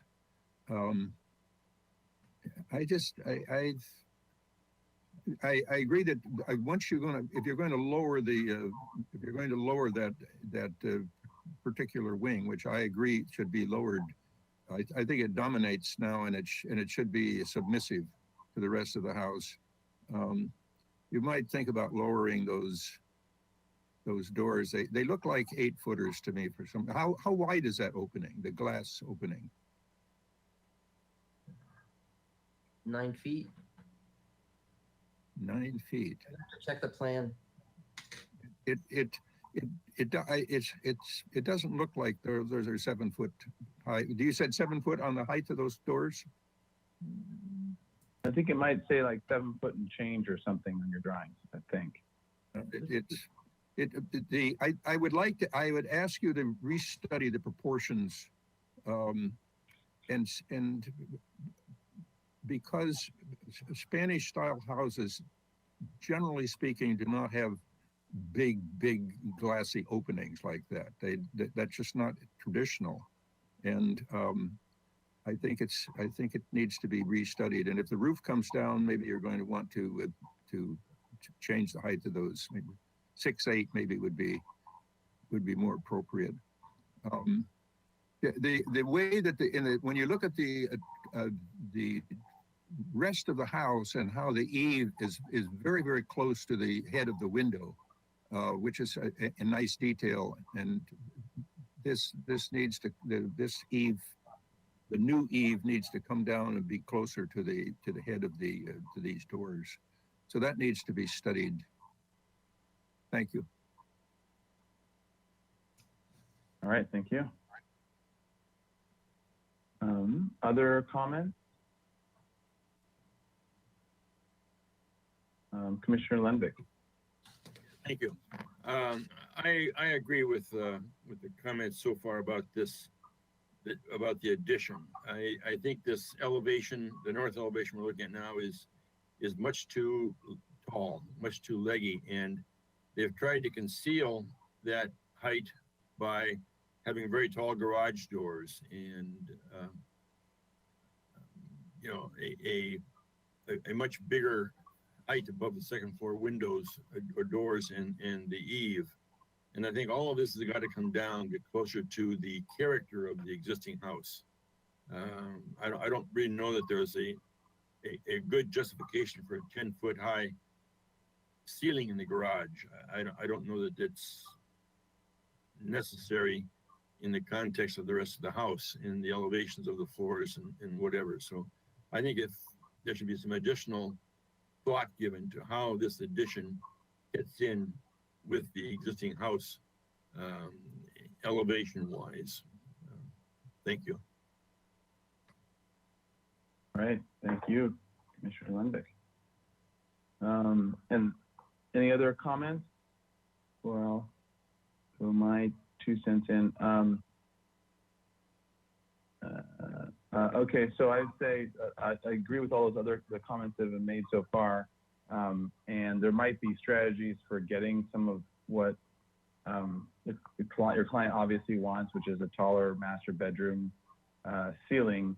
But I think whether that comes out of the ceiling in the garage and you drop down a couple steps, or what, I mean, you do have a volume ceiling that you can work with to make to get some of that good height. But I agree, especially because with the FAR and FARs and everything, and this is a not recommended, but yeah, a guideline. It still is the addition really does need to be sort of placed second to the main house, and so and at least equal in terms of the roof height and that. And so if there are some games that you can play in terms of dropping down the floor a little bit or what, to keep a decent height of what people are used to for the master, that's good. But I think overall from the outside, it needs to look like it's either equal or lower than the historic roof line and eave line. And then the similar comments in terms of the glazing. I'd forgotten to ask this question, but one of them was going to be what's the biggest openings in the house? Because I think that the width-wise opening, your carriage doors make sense and they look good, and they're even sort of narrow and proper for historic carriage doors in terms of their proportion, although they're a little taller than normal. But then these new openings are larger glass expanse than anything else in the house, and I think you really should keep to the language of the house for a maximum. So either splitting it, do dual balconies, or figure out some other way of doing the glazing. But it's too large of an opening for the rest of the house. But all in all, I think it's a very nice design layout. It seems to work well, and in general, the size I feel is supportable, even though it's large for the neighborhood, perhaps. But if it's done a little more sensitively in terms of height, it might be good. And then the other comment, which I think Commissioner Lenbick was already partially saying, which was we need a site plan that shows your neighbors where they are, where their footprints are, and some of that context on at least the sides around the property. So that needs to make sure to be identified, because that's an obvious consideration as well in terms of where, and even if hedges block it currently, eventually plants die, things change. So we also want to know just how the buildings relate to each other if there wasn't a hedge there as well. So that would be an additional comment in terms of site plan and where the neighbors are. Is there any other comments from the commission? Any other thoughts that you want to make sure get conveyed? Otherwise, I'll summarize the comments so far. Mr. Chair, I would agree with the comments of other commissioners and echo the general character of the glazing of the addition is out of character with the body of the house. Okay. Mr. Chair. Commissioner or Vice Chair House. I would just add a comment about the new exterior light fixtures. I know that those probably remain to be researched to come up with something that's consistent with the period of the architecture. But I would say that the two on the second story of the north elevation are inappropriate, regardless of what kind of fixtures they are. There just wouldn't have been lanterns up on the second floor like that, especially associated with a Juliet balcony. And so I think that there shouldn't be light fixtures there. Or are you saying a pair? Because by code, I think they're going to. Well, it's really unless they use historic zone. at an exterior door, there needs to be a light, but if it's just for a Juliet balcony that doesn't go anywhere, maybe that isn't a code requirement. I'm not sure. Or maybe you can use the historic building code to not have to do that requirement. Yeah. Okay. Okay. Any other comments? All right, so let me summarize. Hold on, let me just write the rest of this. All right, so to summarize, in general, the project is acceptable, and we want to also thank the owner and applicant for their care in this new historic resource and their sensitivity to it and ongoing sensitivity.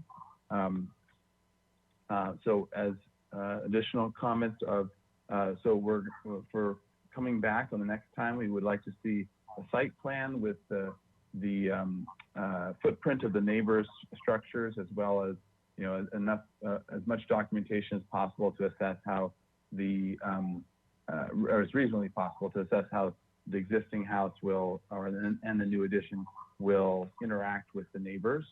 You know, aerial and as well as street views of anything that might be important to see, but as well as the site plan with where the neighbors' footprints are.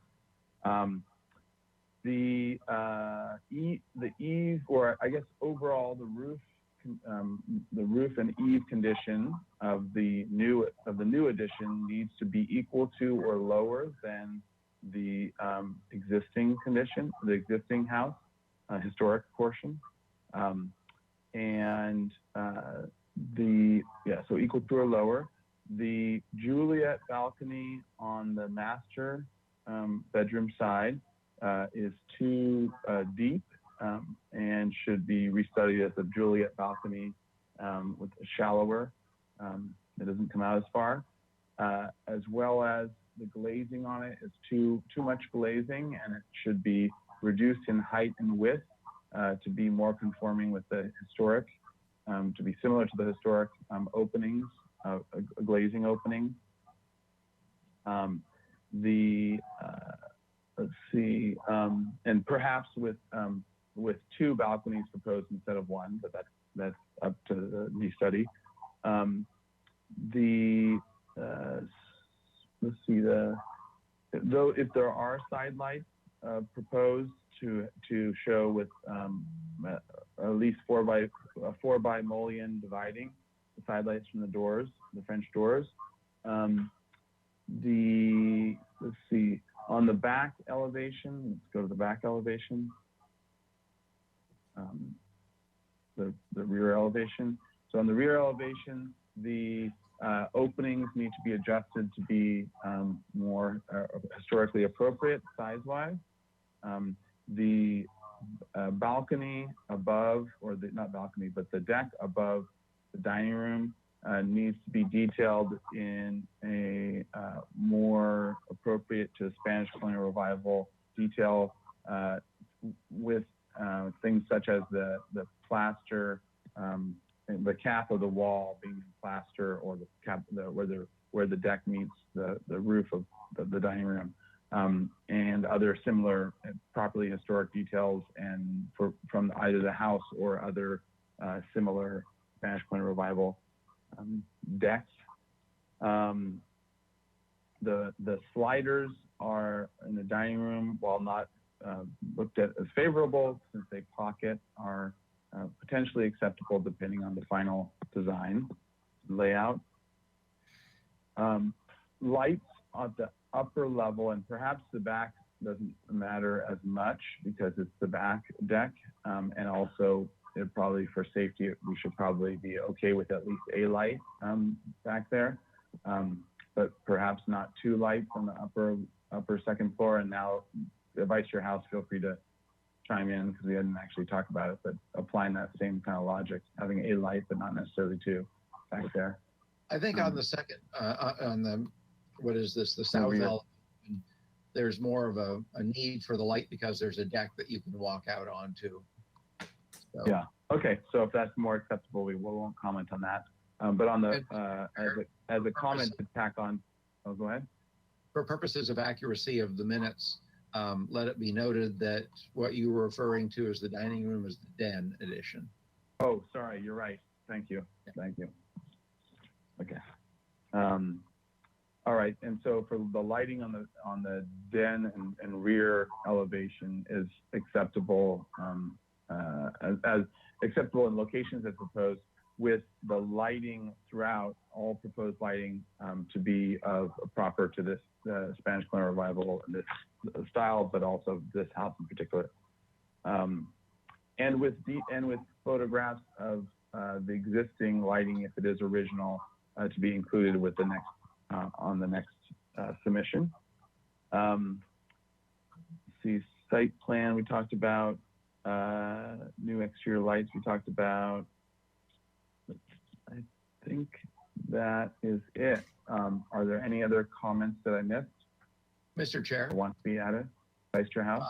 One to add that is just as a suggestion, but for those sliding doors, pocket doors on the south elevation, it might be more successful if that wall were thickened more, so those were more deeply recessed and more in shadow.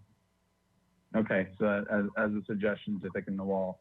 All right, we'll add that in on the rear elevation of the pocket doors of the den, not the dining room. All right, any other comments to add? All right, so to the designer, so did you have anything that needed to be clarified from these comments? No, that's all wonderful. Thank you for your feedback. Okay. These are all All ideas right, we had, and it went in one direction, and I want to pull it back to where it needs to be. So thanks for helping with that. Thank you. I'd move that Thank you. Mr. Chair, I'd move that we continue the matter with those comments. All right. I'll second that. Motion by Uli, second by House. Under discussion. Any discussion about it? All right. In that case, let's have a roll call vote. All right, thank you. I'll go ahead and start with Vice Chair House. Yes. Commissioner Jordan, Yes. Commissioner Edmonds, Yes. Commissioner Lundvik, Yes. Commissioner Mayhem, Yes. Commissioner Uli, Yes. and Chair Grumbine. Aye. All right, thank you. The motion passes. Thank you. All right, thank you. All right, so now we are on to item 6, 481 West Mountain Drive. This is a continued item for concept review. The series of 7 existing cottages constructed in 1940s listed on the potential historic resources list. The single residential zoned site is developed with 7 dwelling units, 469 to 493 West Mountain Drive, and various accessory structures on one 4.59 acre lot, and is non-conforming to residential density. The project seeks approval of as-built and proposed new residential remodels, additions, accessory structures, and uncovered rather than covered parking. The project requests a lot area modification and a setback modification. This is for concept review. No final appealable action will be taken at this hearing. The project was last reviewed April 28th, 2021. And with a site visit as of yesterday, a site visit that was noticed. All right, so this is, Mr. Hamilton, did you want to go into that, or do you want me to read the motion from last time first and then go into more detail? Mr. Chair, I just had a brief comment on procedure for this project, if I may, at this point. Yeah, so I just suggest going through by address and giving comments by address for this project, so that it's, it's clear what comments pertain to which, individual cottage and the associated accessory buildings. And that's all, unless Mr. Bauman had anything, but I believe basically this was just continued at the last hearing, and look for you again after the site visit. All right.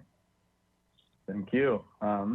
Okay, so just, do we want to go back to those comments real fast, just make sure we read them into it. So our last motion was to continue in 2 weeks with the comments that there's understanding that there will be a site visit arranged by commission at staff and the architect's convenience. And so it's 800, Lenvick Mahan, and Drury was absent, motion carried. All right. All right, and now we're back here, and most of the commission was able to go to the site visit, so which was very helpful.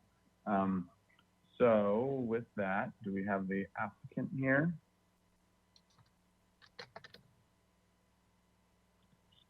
Good afternoon. And good afternoon, Mr. Andrulaitis. So why don't we do this? Now that most of us have seen the site with walking and seeing the plans and being able to understand it better, why don't we do one overview of all of the pieces one by one in terms of what's being done, proposed to them, what the thoughts are and everything are on it, and you might have another, you might have that all dialed into your presentation, which is great. And then because this is such a complex item as well, I think there might be, it's not going to be as simple as questions for everything. We'll go into public comment first in between there, but it might not be as easy as just questions for all of them and then comments for all of them. There might be a little more back and forth than normal. So I think it might be a little bit more of a discussion as we go along because of the sheer number of structures that we're dealing with here, and it potentially being a very difficult one to. So I think what we'll probably do is go property by property and talk about it and see what the commission wants, and maybe even do straw votes and see what the commission wants along the way, so that we can kind of try to eat the elephant one bite at a time. Okay, so why don't we go take it away? You got officially 15 minutes, but I see this as at least get us through it quickly as an overview, and then we can get into the weeds on each one. Yeah, unless the commission feels like I need to go through the drawings again, I was just gonna not go through that again. And just thank everyone for coming to the site and visiting the property and meeting all the owners. And I'll just be available for any additional information that you need. And we can go from there. And okay, so let me ask you comments and questions. And I think Suzanne has some additional comments as well. Okay, sounds good. So just a quick question, just to clarify, these drawings were the same as they were originally. Is that correct? Is there anything new to them or not? Just for the public's sake as well. Okay, so these have been the same drawings all the way along. Okay, drawings. Great. Okay, perfect. Then in that case, that could make sense just to go one piece at a time after you give Ms. Elledge gives her presentation or spiel, and then we'll go to public comment, and then we'll come back to the commission and go through one piece at a time. Thank you. Thank you, Mr. Chair. I really didn't have anything to add. I guess I just also want to thank the commissioners for coming to the site and understanding the context. I think it always is helpful. I think you guys think so too. And just to remind everyone that we are looking to have the commission say whether or not the project meets the compatibility criteria so that we can go on to the staff hearing officer, which is the decision maker in our application request. And then of course we come back to you with more complete drawings, before we head into the building department. So that's the sequence of events for us. And we're here to answer any questions. And again, we're grateful for your time into this so far. Thank you. All right, thank you. Okay, and actually, yeah, let's go to public comment now, and then we can go from there back to get into the weeds. Okay, let's do it that way. So any member of the public wishing to comment, we're opening public comment now. Please click on the green hand arrow icon. You'll be called on. You'll have 2 minutes to speak. Okay, thank you, Mr. Chair. And if you are attending by webinar and would like to give verbal public comment, please click the hand icon as shown on screen. And I'll just confirm with Ms. Chernovskaya whether we received any written correspondence on this item. Thank you, Mr. Hamilton. We have not received written correspondence for this item. Back to you. Okay, thank you. And I do see a number of attendees in the audience, so just want to clarify, if you click the hand icon on the GoToWebinar control panel, that lets us know you want to speak. And I currently don't see any hands raised. So I think it's safe to go ahead and turn it back over to the commission for questions. Thank you. All right, thank you. Okay, so commissioners, why don't we do this? Let's go one at a time for the properties and have questions, and then because there are so many of them, and there's both the main houses and what's been done to them, and then there's the accessory structures. And so let's go one property at a time and have the questions, and then we'll have comments on it, and kind of have and straw poll as needed to kind of get a read for what the majority are thinking for that structure, and then go from there. If we need to have a larger discussion as well about the project in general and the philosophy of certain general things that we're finding are good or bad or indifferent to, we can have that as well. The first one might just sort of bring that out, but otherwise we'll try to march through them in a timely manner so that we can get to all of them. So. All right, so let's go with the first one. So which number is this? I'm going to try to take notes along the way as well so that we can have them summarized. So bear with me as we kind of go slowly. So this is cottage 4469. Okay. All right. Okay. So do we want to do with each one, Mr. Andalides, would you or Ms. Elledge kind of give a quick summary, like a 2-sentence summary of what's being proposed here and why, and remind us of it so that we can see it. And the photographs are good for that too. Sure. So this cottage is the one on the furthest west cottage. Is the last one we looked at yesterday. This is the one that has a major encroachment into the setback. So we are removing that portion of the building and relocating it on the south side as a master bedroom, master bath, and then a extended, the kitchen extensions are already there. So that square footage will get relocated for the master bath and master bedroom. And that's the extent of the changes. So just to be clear, it's down near, right with, to the right there. That's where you're proposing putting the new square footage, removing it off the back side, and then replacing that square footage to the front, in front of the area that was already added. That wasn't part of the original. Is that correct, or is that not? That's correct. Okay. All right. Commissioners. Okay. So then, any other things? Roofing, skylight. I think the basic things of what's being removed, proposed, or what's being proposed to be removed, what's being proposed as built new, and what are the pieces that are other pieces that are going to get resolved with each one. Is probably a good general kind of framework to talk property by property. So other things being removed. Was there skylights on this one? Roofing on this one?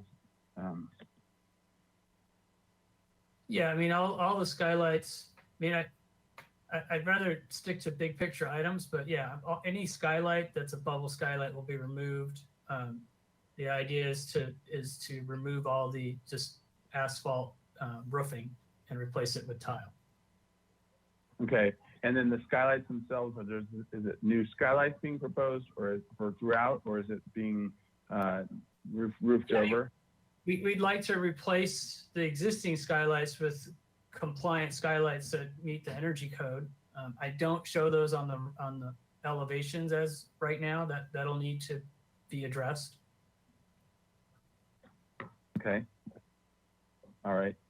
Let's go through the elevations here, and then just point out the pieces along the way so that it's clear. of what's being, this is all, this is proposed elevations, existing and proposed, right? Now, this is This is just existing. showing the removal of the portion in the back and being relocated to the front. So this is not what you see there today. This is what you would see if we go through the changes that are being proposed. Okay, and maybe I know it's difficult with this format because you don't have control of the mouse, but maybe try to point out the pieces that are being proposed here. So it's right in detail in detail 1 south elevation. It's the shed roof to the right. On the right-hand side, it's the shed roof with 3 windows. That's the master bedroom portion. Is that right? So yeah, I mean, that whole east side is being, part of it was added on without a permit, and then part of it is being proposed as part of this compliance with the setback. So as the new square footage that's being that's being applied for, or as part of the removal of the old and on the back side, and the new addition on the front side proposed. Is that correct? Correct. Mr. Okay. Chair, Yes, Vice Chair House. may I ask a question? Yes, please. Could we go back to the floor plan for this unit? Maybe I wasn't paying close enough attention, but I'm seeing that the diagonally hatched area is indicated as area of addition, and there's 1,185 square feet. Is some of that what was added without permit, and some of it is new proposed square footage to replace what's removed in the setback? yeah, if you can see it faintly, there's a dashed line showing the existing outline of the building where By the the master master closet is. there? Yeah. Yeah, so that's the dashed line of Okay. the outline of the building. Okay. So roughly That's what's a good point. added is similar to what's being removed in the setback. Correct. Okay. Give or take. I think it's actually a little less. I don't remember the exact number. Okay. It would be nice to have those differentially designated on the plan. Mr. Chair, I can go ahead and give you that calculation. The existing square footage today is 2,193 square feet. And with the proposed changes, it's 2,003 square feet. Can you say those numbers again? Yes, total existing is 2,193 square feet. And with the proposed changes, it's 2,003 square feet. Got it. 190 square feet less. Okay. Mr. Chair, All right. Vice Chair House. I'm wondering if it would be useful to try making a general comment and see if there's a general consensus on that. That sounds good. And that Give would it a be shot. that I generally find what the project applicants are proposing to be very well thought out and acceptable. And these buildings are organic and they've already been massaged and manipulated quite a bit. So I don't see it as a detriment what they're proposing to do. So I would generally support the entire project. My big issue is to have a little bit more consistency between them. For instance, one of the houses was painted white, and I found that kind of jarring. And the rest of them are all in very subtle earth tones, and I thought that was much nicer. And then there were 1 or 2 outbuildings that were totally out of character. There was a comment made that one of them looked like it was a Home Depot storage unit that was just erected. So I think it actually was a Home Depot storage. yeah, very well. I think it would be appropriate that all outbuildings that remain should have a stucco finish and be in the same color family. So it doesn't look like clutter and junk strewn all over the property, but there's a consistency to it. So I don't know if there's general agreement about that. If there is, it seems like a good starting point that we don't have to go unit by unit and into intricate detail, but maybe that's the preference of the commission. All right, well, let's just put it out there. For one, I would definitely still want to go unit by unit, not necessarily that we have to get into the weeds, but that we just look at it. If that's our general consensus on them, and it might just be not just general consensus, but consensus on every single one, that's great. But I do think at least we if people are feeling that way in general, then let's walk through at a faster pace, piece by piece, and we can hurry it along. But if they're not, if there's some that are feel otherwise, then we can go slow, one at a time, in a much slower fashion. So I guess as a general discussion, Commissioner Lenvick. Yes, thank you. I agree with Vice Chair House that I think we can generalize now for the benefit of the architect and owner and get specific when we see that he's responded. An example being on this house. If you look at the exterior elevations on this particular unit, Ted, so you see the window on the far left on the south elevation. That is a new window in a new addition. And there's no reason why that new window should not conform with the style and materials of those that were originally approved, or not approved, those that were originally built. Yeah. To be a steel window with cut-ups, and that's true for also the west elevation at the bottom. If you go to the bottom elevation on this page, so you see that window in the west elevation there, as well as the doors. They're new, and I think that if we were reviewing this as a new project, that we would say those things must conform with what has been established historically for this particular piece of architecture. And I think if we say that we want consistency on, then we should expect that we wouldn't have to identify all of those now. And the next time the architect comes, he would have made those choices or those changes himself. So I agree with you. I think we can generalize a lot. And I think that I had to leave before I could visit this particular house. But I think there have been eyebrows attached. There have been cover-ups of utilities. There have been a whole series of things which probably we would not approve today. And I think that the architect has got to take the initiative on catching those before we do. Otherwise, we're going to be looking at each house and saying, well, that eyebrow was tacked on, 5 years ago and it doesn't belong or whatever. So I think that's got to happen. In particular, with the two houses that have asphalt flat roofing on them and skylights, I think that skylights in character with the architecture are probably going to be acceptable. But I don't think that the neighbor above these houses is going to simply accept a flat plate glass skylight that is still shining in her eyes. I think you're going to have to find an architectural solution to the skylights you want to install that is more appropriate and acceptable to the neighbors to the north. I don't have a problem with skylights, but they maybe got to be an enclosed, or they got to be, whatever. So generally, come back with details that match the original in intent. Come back with doors and windows that match the original. Come back with gutters that match. Come back with eyebrows that are in character. That's what I would say. Mr. Chair. Okay. Yeah, Commissioner Uli.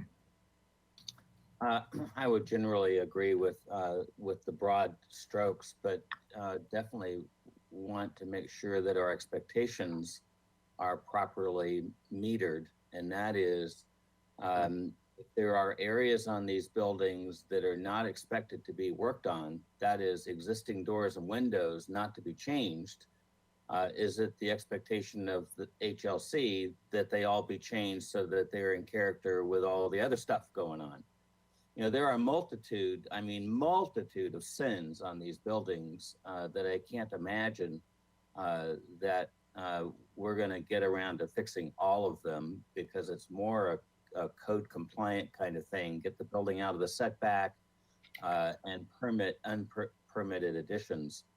So I want to make sure our expectations are properly measured. Yeah, okay, so I think that I want to get into that exact thing a little bit more and talk piece by piece through them, just exactly that.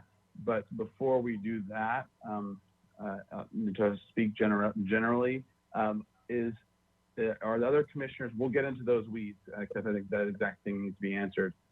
But is everyone else feeling this general feel that we can talk holistically about it, and then have the architect, and wherever we land on that holistic discussion, then the architect can kind of refine based on those things, and we don't have to go nitpickily everything all the way down the line.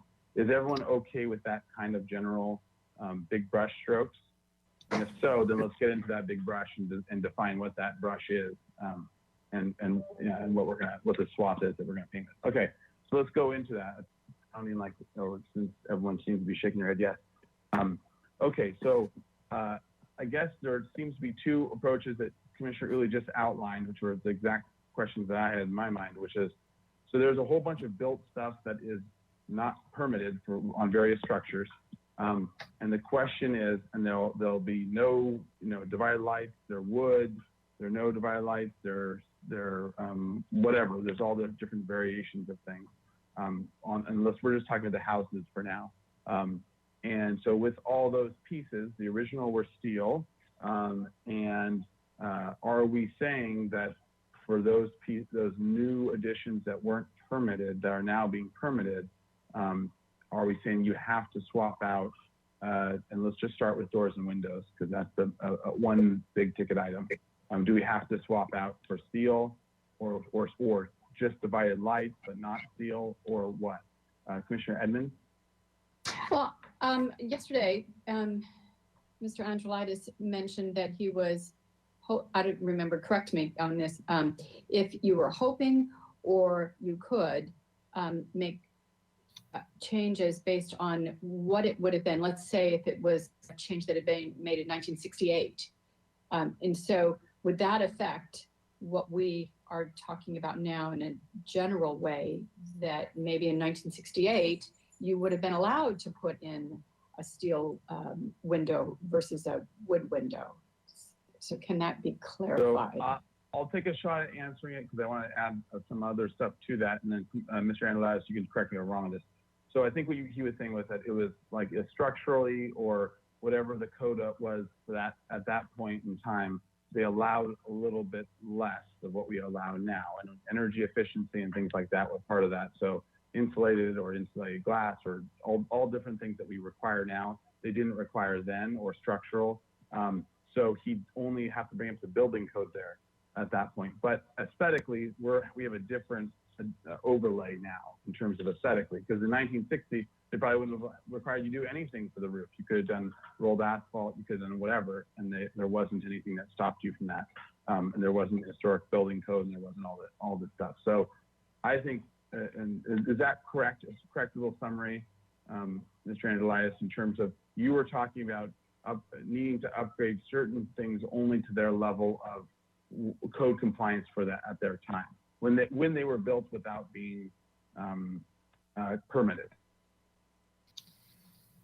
Yeah, I mean, there's going to be a lot of moving parts in regards to the windows, and I'd like to just kind of simplify the approach here for the windows, because some of the owners may elect to replace their inefficient old steel windows.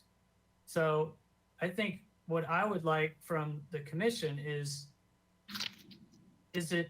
what is an acceptable replacement for the steel windows? And I mean, from my vantage point, I think a narrow sash wood-clad window would be acceptable, but I leave that up to you guys.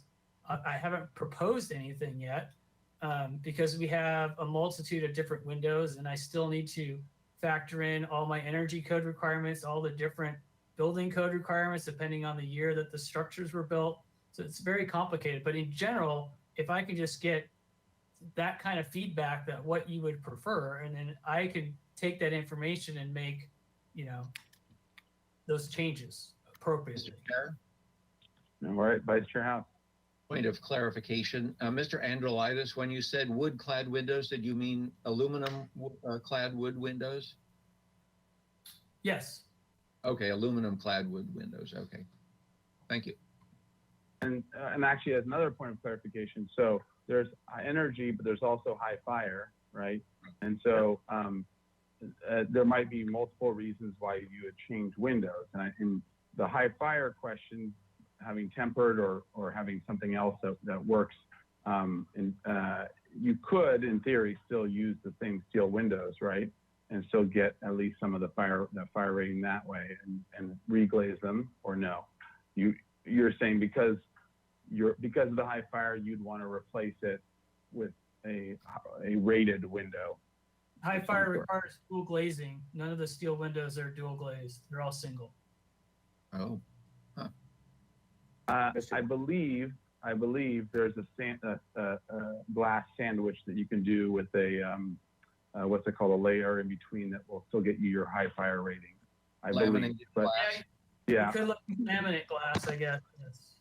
Yes. Yeah. So I think we need to talk about holistically about all these things that are coming up. First of all, whether we want the steel windows replaced as our preference, or the existing that are historic. Let's just say that, and then we need to talk about a direction for windows that are existing that are not historic, that were built without permits, that the space is being permitted, and then we need to talk about what all new stuff that's being built right now, new square footage that's being given for taking away the square footage on the backside that doesn't get out of setbacks and whatever. What are those, if there's a general requirement for those windows? And then the options that you've already brought up, Mr. Androlaitis, about a aluminum clad wood window as a substitute, and where that substitute would be appropriate, or if there's another version of window that we would like to see in various places, of the three places that we talked about. But I think all those three need to be figured out on the commission side of things, of what we want to see and how we want things to be done. But I do think there are probably solutions within all those that work. Obviously, there's a money issue as well, but there's solutions that work with all those that still meet current building code, at least as a direction of what to go for. And then if there are some roadblocks that we run into as the project goes on, they can be discussed. But I think that we should at least discuss what we want as our wish list to start with.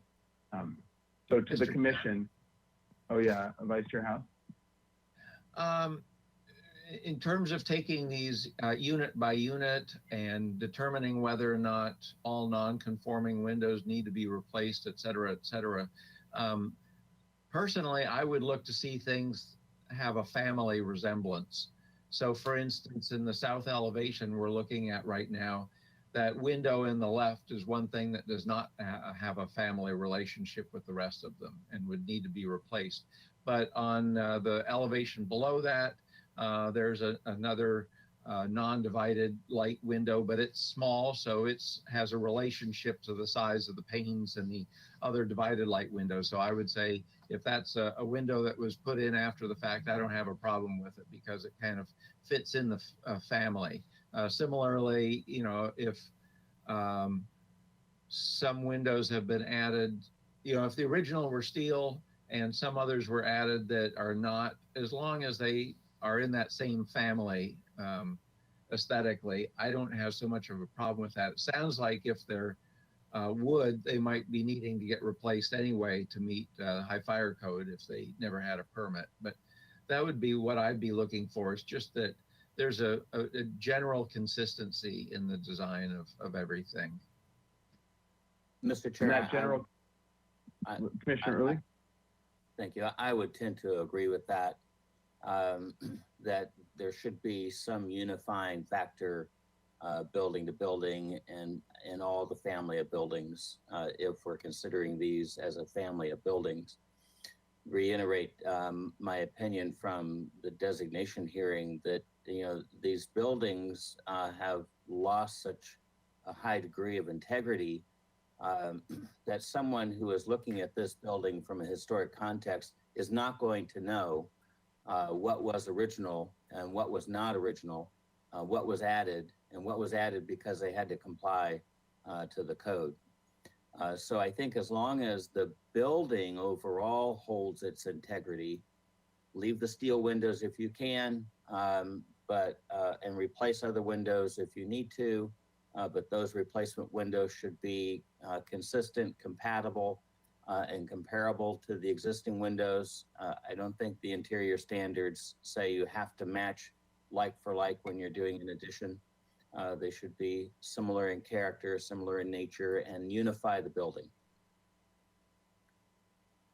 Okay. Commissioner Lenvik. The only problem with that, Commissioner Woolley, is that these steel windows have a very thin mutton configuration, and to lose that delicacy that we see in these little houses by putting in thicker, heavier modern windows, I think would be unfortunate. I think that if all it is energy, I think you can get by that. You certainly could probably get by it with a designation, but I would hate to see clunky, heavy windows installed in these buildings simply for energy reasons. Hernandez? Yeah, I just wanted to chime in on that.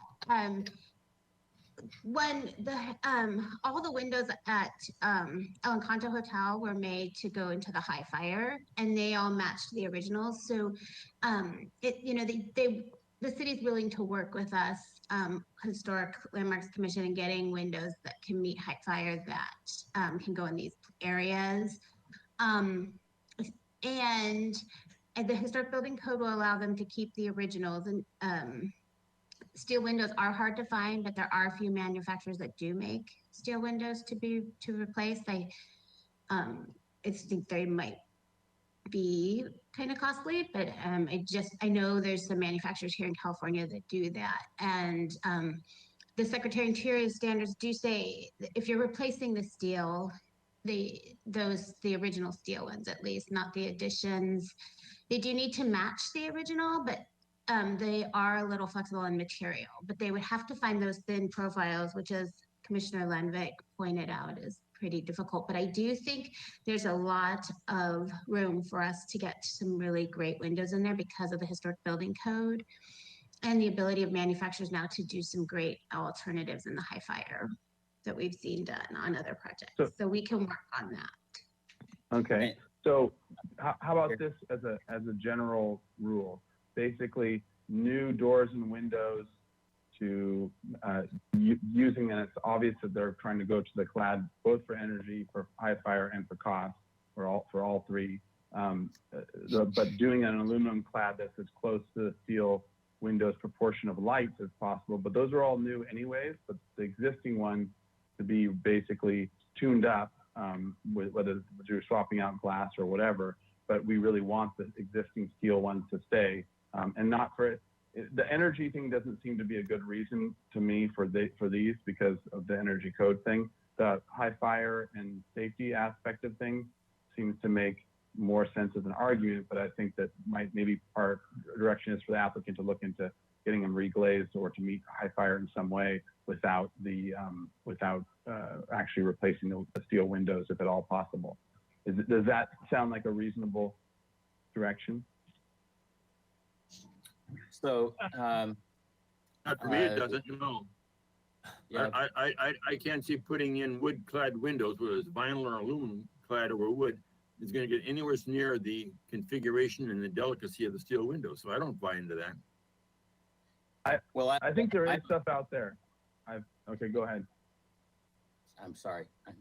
I realize I'm probably on the losing side of this debate because I don't believe these buildings are historic, and to spend all this attention on it, I think is really a waste of the owner and applicant's time. These buildings don't have a great deal of integrity. So one steel window or two steel windows on an existing building, when it's been so massively changed doesn't make any sense to me. So, you know, I think I go back to Vice Chair House's comment. As long as the window and door scheme is unifying to the building, I think we've made some positive movement and not worry about the technicality of, you know, a clad window, wood window, steel window, whatever, because the integrity is gone. Right? So that's my point. Mr. Andrulatis, go ahead. Can I'd like to just kind of divide this into three categories. Okay.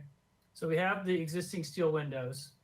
I'm not positive whether I can keep them or I need to replace them. So I would like advice as to what is a suitable replacement. You mentioned steel. Steel's very, very expensive window. Our clients cannot afford putting all new steel windows where we have them existing. There are aluminum alternatives that look really close to steel that we can consider for that.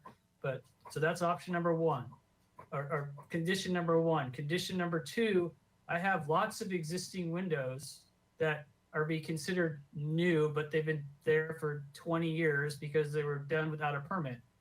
I can go through all the windows and measure the sashes and look at the lights, but I'd like to, you know, consider keeping a majority of those if possible, if they're meeting the flavor of what we're talking about with the integrity of the lights and the proportions and whatnot. And then third is where we're putting we're putting new windows in, period, because we're changing some of these configurations to deal with setback issues. So if I put a brand new window in, what's an acceptable window for those? If we can just get to those three, that would be very helpful. I think it would clarify all the confusion with this window discussion. Yeah, I think that's good.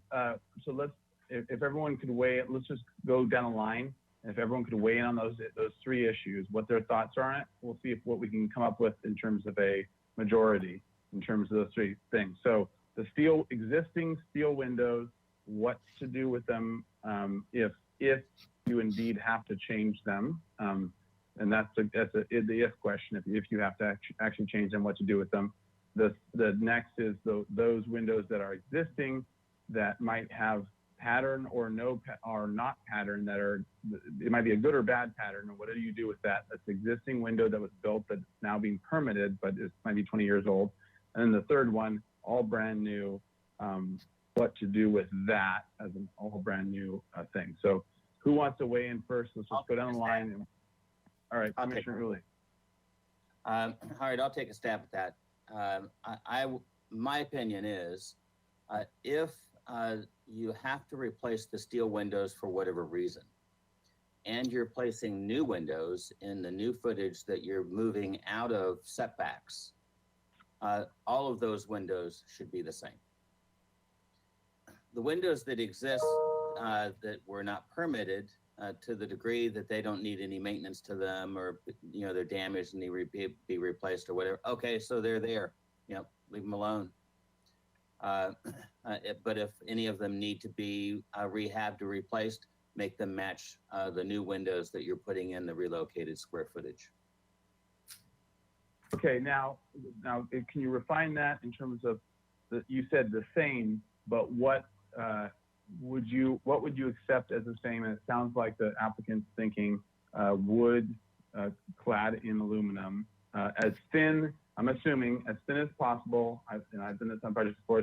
Gets pretty close. You can get those rails and stiles pretty close. You can't get them as thin as steel, but you can get them pretty close. And that's what I'm assuming that you're saying when you say clad as close to steel as possible. And then I would look for the architect.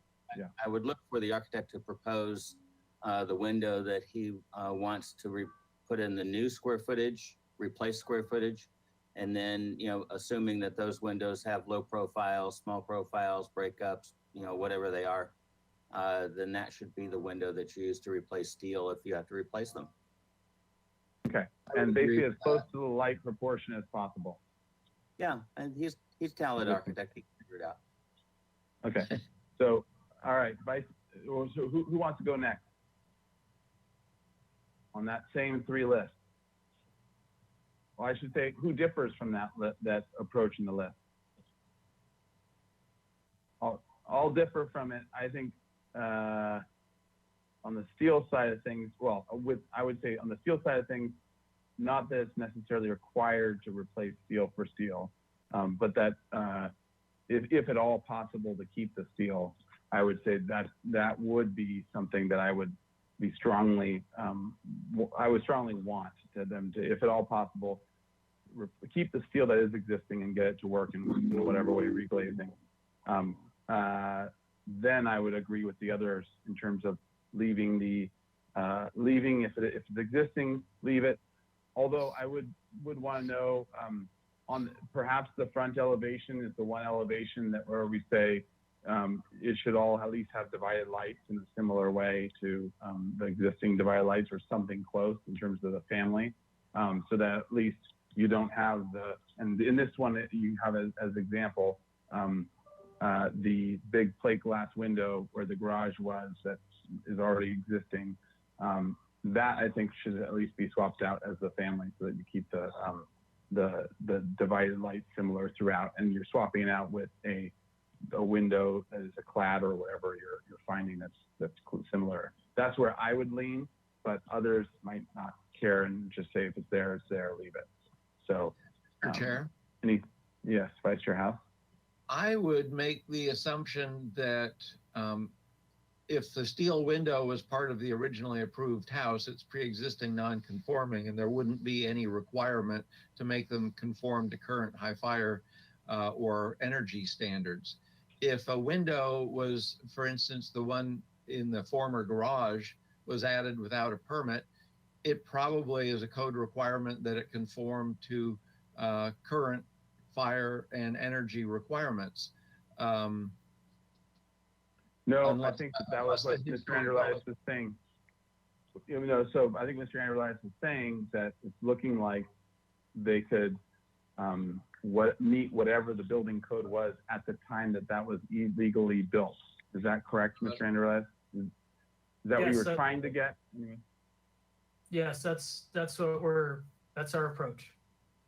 Okay. So then what's your thought on, let's just say in this example, as our example here, the window, the big plate glass window that's in the kitchen of where was the garage on that front elevation. Do you care? Does everyone care or not care front versus side, back, whatever? That's a bad example. That's actually a new extension and a new window. That's what I'm saying. So what that's my point is, with a new window that does not conform to the family, that does not have divisions and does not look like the family, what to do with it? Do we replace it? Require replacement? Do we only require replacement on the front? In my mind, requiring replacement on the front, it seems reasonable. Requiring replacement on the side and back, that I don't care as much about. I don't know about what others feel, but I would agree with that. I would agree with that, and that's basically what I originally stated, that, if it's something that's out of character as that window in the former garage, that needs to be replaced. There was that standalone addition that was just a couple feet away from the main house, and the architect was proposing to put a new roof that connected the two. It had a horizontal window. It was the only window on the elevation facing the adjacent house. It was up high, and it was like 3 times as wide as it was high. That's on the side. That's totally out of character. That's a good candidate for being replaced. But if it's a close call, I'm easy on it. I just don't think we need to go overboard. Okay, so let's use this as another example then. For the west elevation. Not the same one, because it was the only window, and it was a bad plaster job as well. It was all patched together. But okay, so following up on that, the west elevation, how do you, double doors that do not have, they're not part of the family, right? And we're saying there's only one family here. The family is, I can't divided tell light. That if they're wood panel doors or if they're glazed doors. Let's assume they're glazed doors for argument's sake. For argument's sake, the side elevation, does it bother you that there's no divisions in the glazing, or do you not care because it's side and back? There we go. So there's side and back, no divisions. Do you care? The doors don't really bother me. I mean, there's an organic character to this whole development, and deviations like that don't really bother me because the proportions aren't that offensive. The trapezoid windows, now that's the big outlier. Yeah, this is a bad example because this whole portion of the structure is going to be Has to be removed. Yeah. Yeah. So, but well, okay. So let's take a step back again for the other doors. Then the doors on the side. Are you now differentiating between doors and windows in terms of what has to be in the family and what doesn't? Well, to me, the proportions of the doors are in the family. I mean, they're just not the same as that plate glass window in the garage. That window to the right of this elevation, no, that's falling outside the family more because it's more of a square window and doesn't relate to anything else. I mean, Okay. doors have a door proportion to them. I mean, they're generally kind of consistent in their proportions, whether they have cut-ups or not. But the windows can be anything, wider, narrower. Okay. So, all right. So now I'm understanding a little more of what you mean by family. So let's try to get a straw vote on whether we can separate at least doors and windows or not. Whether everyone else isn't okay with separating doors and windows.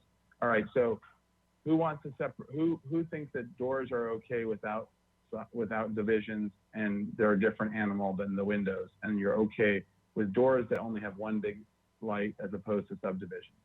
So who's okay? Straw vote. Who's okay with doors that don't have divisions and just have a single glazing? Who's okay with it? Who's not okay with it? Okay, Commissioner Edmonds. Okay, Commissioner Edmonds, I was just going along with everyone else because I just want me to move it along. So I'm sorry, not standing up for principles. Okay, so now we've separated doors. So now we're just talking windows. All right. So in all, trying to get some consensus.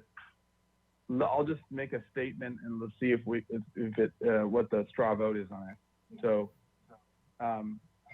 actually, let's focus on the steel real fast because those are the only historic ones. So the historic steel windows, as we see on the left here, or it looks like what is historic, but it might not be. Who wants them kept if at all possible, or who the other option is going to be okay with it? The swap out is something that's energy efficient, that's clad like wood with aluminum clad, that gets as thin as they can, but it's not going to get as thin as steel, but it gets as thin as it can. Who's okay? So the first one option is keep steel if at all possible and try to make it work and figure out a way if at all possible. So who's for that? The historian. Okay. Mahan here is for that. Okay, unanimous. All right, we have at least a direction for the steel windows. And then obviously the backup is, actually it's not obvious. One option is your backup is you have to replace with new steel windows if you have to swap it out for fire reason or whatever, and you can't get the current ones to work.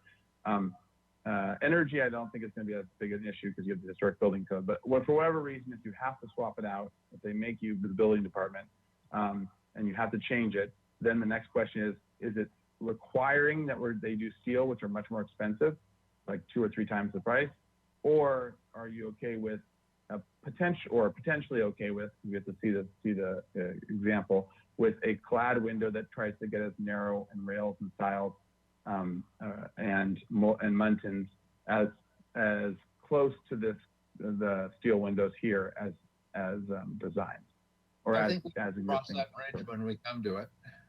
Because I mean, we shouldn't have to concern ourselves about that until. Okay, that sounds good. Yeah, fine. Yeah. Okay, that sounds good. So we have a direction for the steel. If at all possible, we keep it and try to find a way.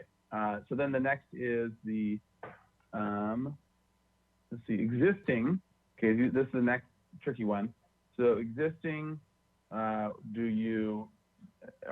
first, is there a difference between the front and the back and side? Let's just try that division. Who sees the front as more important and more stringent in what we decide as the back and sides, or potentially more stringent? Yes, Vice Chair. I Allen. would say that my highest priority would be to make the fronts look best. The sides and back, I would have more leniency. So, you know, I wouldn't say. Okay, I agree. That sounds good. Let's go with your statement. I like it. I like it better. So let's say that with Vice Chair House's statement, who agrees with that? And the other option is you're going to see them as all the same, and you're going to hold them to this exact same standard. All right, who agrees with that statement at the front of the Vice Chair House just said? Okay, Commissioner Mahan and Commissioner Lenvik, you guys think that they all should be the same. Is that correct? I want to see them all the same. Mahan's for all the same. If I recall the back of my shirt's the same as the front of my shirt. Is it? You have buttons in the back? Did we approve that? Okay. All right. So we have the split on that with two saying all the same, but the majority, let's see, 5 saying front more important. Okay. All right. And then the last one is the new ones. And so I guess the options would be having the all new things having the character of the divided lights similar to the original divided lights. And I guess a hybrid question could be whether you care more of doors or not, but if they're all going to be new, unless people feel otherwise, I would say that they should all have divided lights if you're going to have lights, if you're going to have glass and doors and you already have a division of family or language going, then just keep that language going.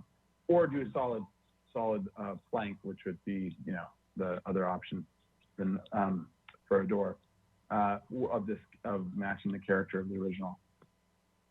So I guess first the question with that, all new, but all new, I'm assuming that everyone's gonna be okay with a clad wood, clad in aluminum, per the discussion, wherever they can get close to looking like steel, but that's the general direction for all new doors and windows. Is that a good general, everyone good with voting on that, whether they are in favor of that? So those in favor of that, we're okay with that. And then, okay, and then Commissioner Edmonds, so you're okay with that as well, with the clad version? I guess the alternative. I'm sorry, I have a question. See, I'm not sure that I quite understand what you were saying. So are you saying that there are not, that the doors have to be steel or aluminum clad, that there are not wood doors with divided light? So there are wood, so the different types are that we were talking about are the historic steel windows and the historic wood plank doors, solid doors, right? They have no glass in them. So that's one. Those are one type or two types. Sorry to interrupt, but didn't we see doors yesterday that were like French doors that were wood doors? Yeah, those weren't original. So, French doors. Are you sure of that? With glass in them. I can clarify, none of the French doors were original. Okay, thank you. All right. Okay. Okay, then I'm good. I'm good. Yeah, just let me try to sort out the options here, and then we can get, and then we can discuss it and get a vote on it, hopefully. So the options are a steel of types are a steel window with divided lights that's a historic, original, single glaze, and a wood plank door. That was what was actually original, the only thing original, right? And then the next would be a wood window that is clad in aluminum. So they have an aluminum clad on the outside, on the inside it's a wood window. And it's done as thin as possible to make it look like steel, but it's not quite as thin as steel. And so that's what would be a new thing. With subdivided with lights, doors and windows. If they want doors with glass in them, then do subdivide it similar to the windows. And then, or you can have a wood plank door, new wood plank door that's solid, if you want to do a door that you don't want glass in. And then the next option would be leaving, let's see, what would the next option be? No, there is no leaving because this is all new construction. We're talking about the new stuff they haven't built yet, that isn't built. So for that, I think that's basically the only options you have. Or unless you want to say we should do wood that's wood painted on the outside, that isn't found anywhere in this house except for in those areas that were later added or done not to permit. That at that time had wood divided lights or all glass. But that would be the other option. I don't think anyone's really proposing that. So, and then actually one last one would be make them do new steel. So new steel for anything new. If you want to do a new part of the addition, you have to do a new steel window with that, not in the old historic, but a new steel window. And so that would seem to be the other option. Is there any other options that I'm missing with this division? Or we're talking about just the new addition parts that they haven't built yet? I don't think so. All right. So with that in mind, what the question is, who's in favor of, for the new, saying do the wood with aluminum clad that's as close to a steel looking thing as possible, that's divided by similar lights in terms of proportions? All right, who's in favor of that? Raise your hand. All right, okay, Mahan as well, I see 6. And then Commissioner Lennox, what are you in favor of? You're muted. You're muted.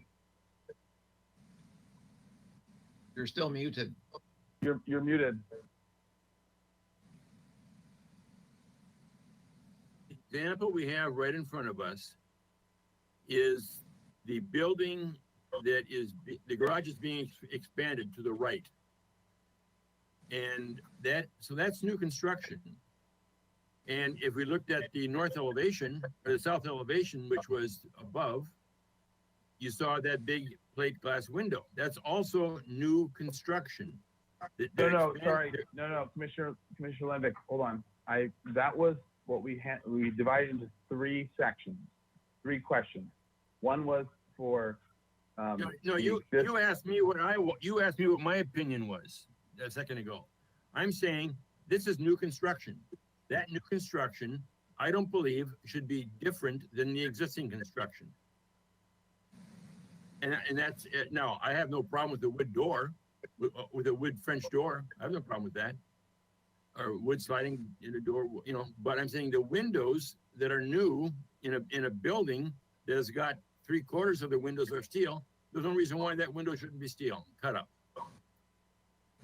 Mr. Chair.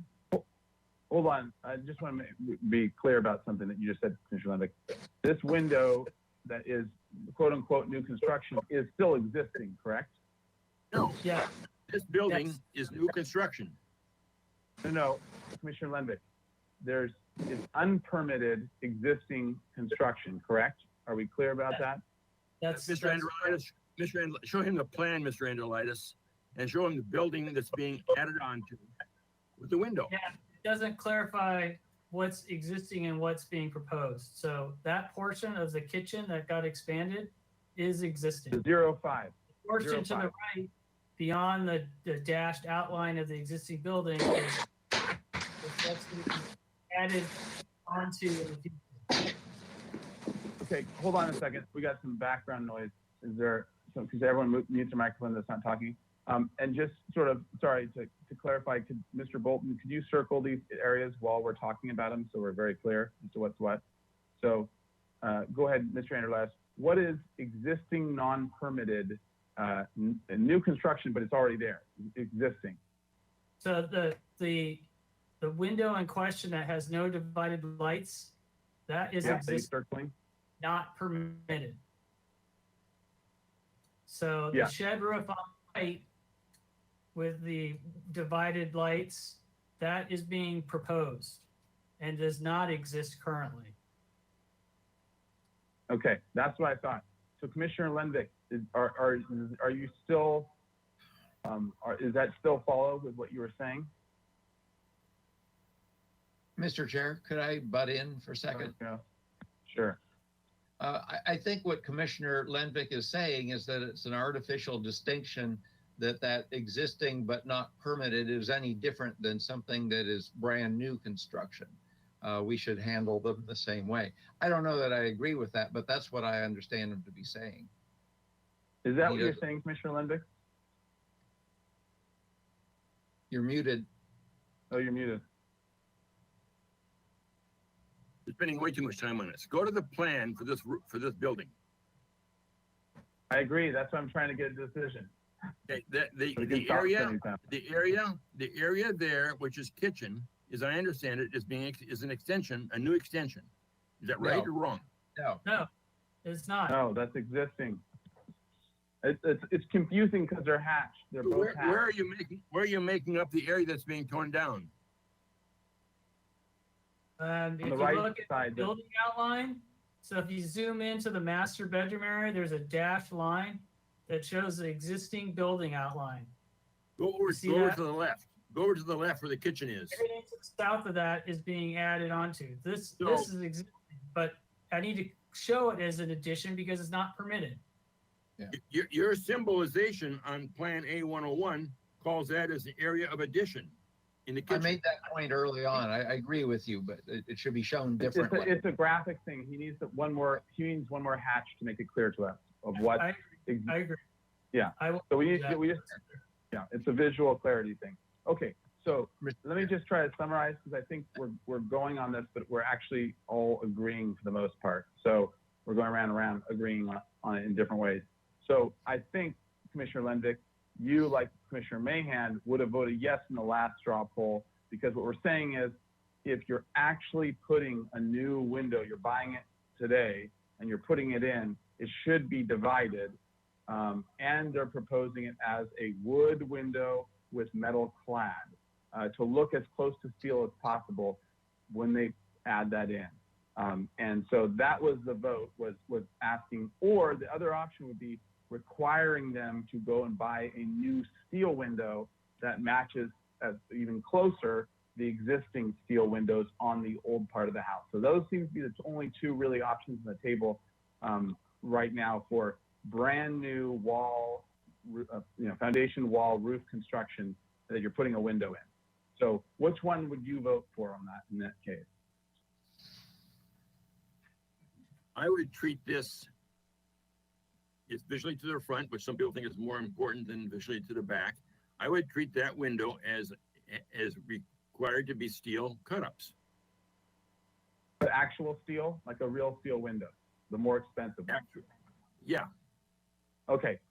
So in that case, your vote was along the lines of against it then. So 6-1 for that the new would be, you think that all brand new construction should be steel window.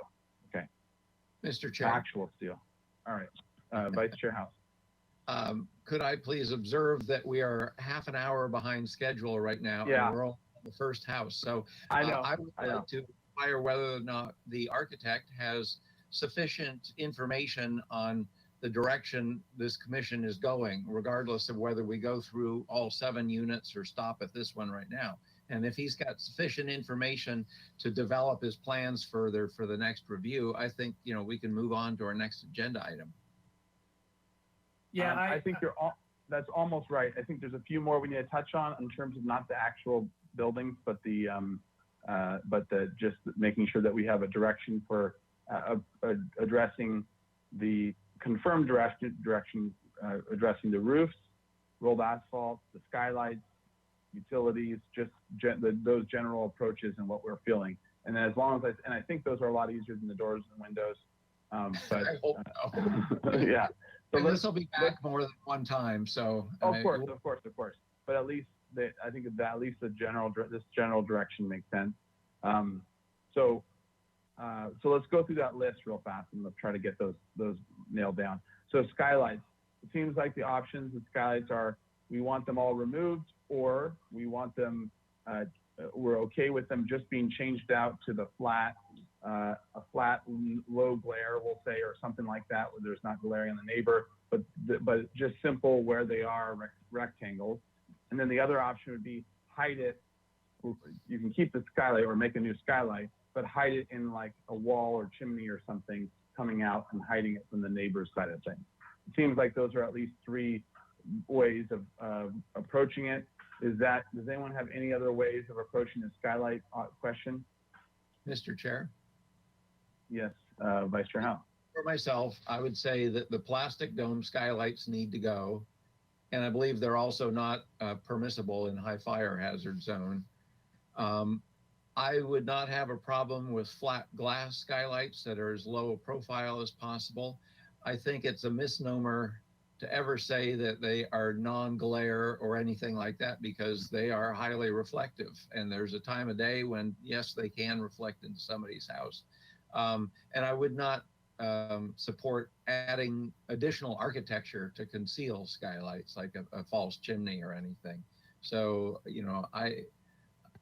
there are a lot of contemporary improvements being made that have been made and will be made to these. So I don't have a problem with flat glass skylights. I totally Okay. All right. Anyone else want to comment on that subject? All right, Commissioner Edmonds.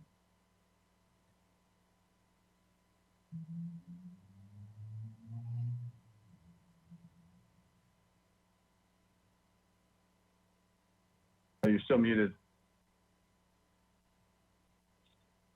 Okay, sorry, somebody muted me. Yeah. I apologize if I offended anybody. I think that the skylights should go totally and should not be replaced in any shape or form. They are not in character with a 1946 house, in my opinion. Okay.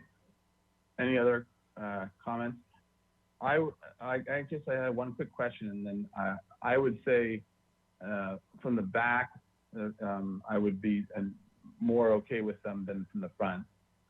And are there any skylights to the front or no that are visible from the front? I couldn't remember seeing them, so I think all the roofs yeah. So assuming that there are no skylights to the front, I would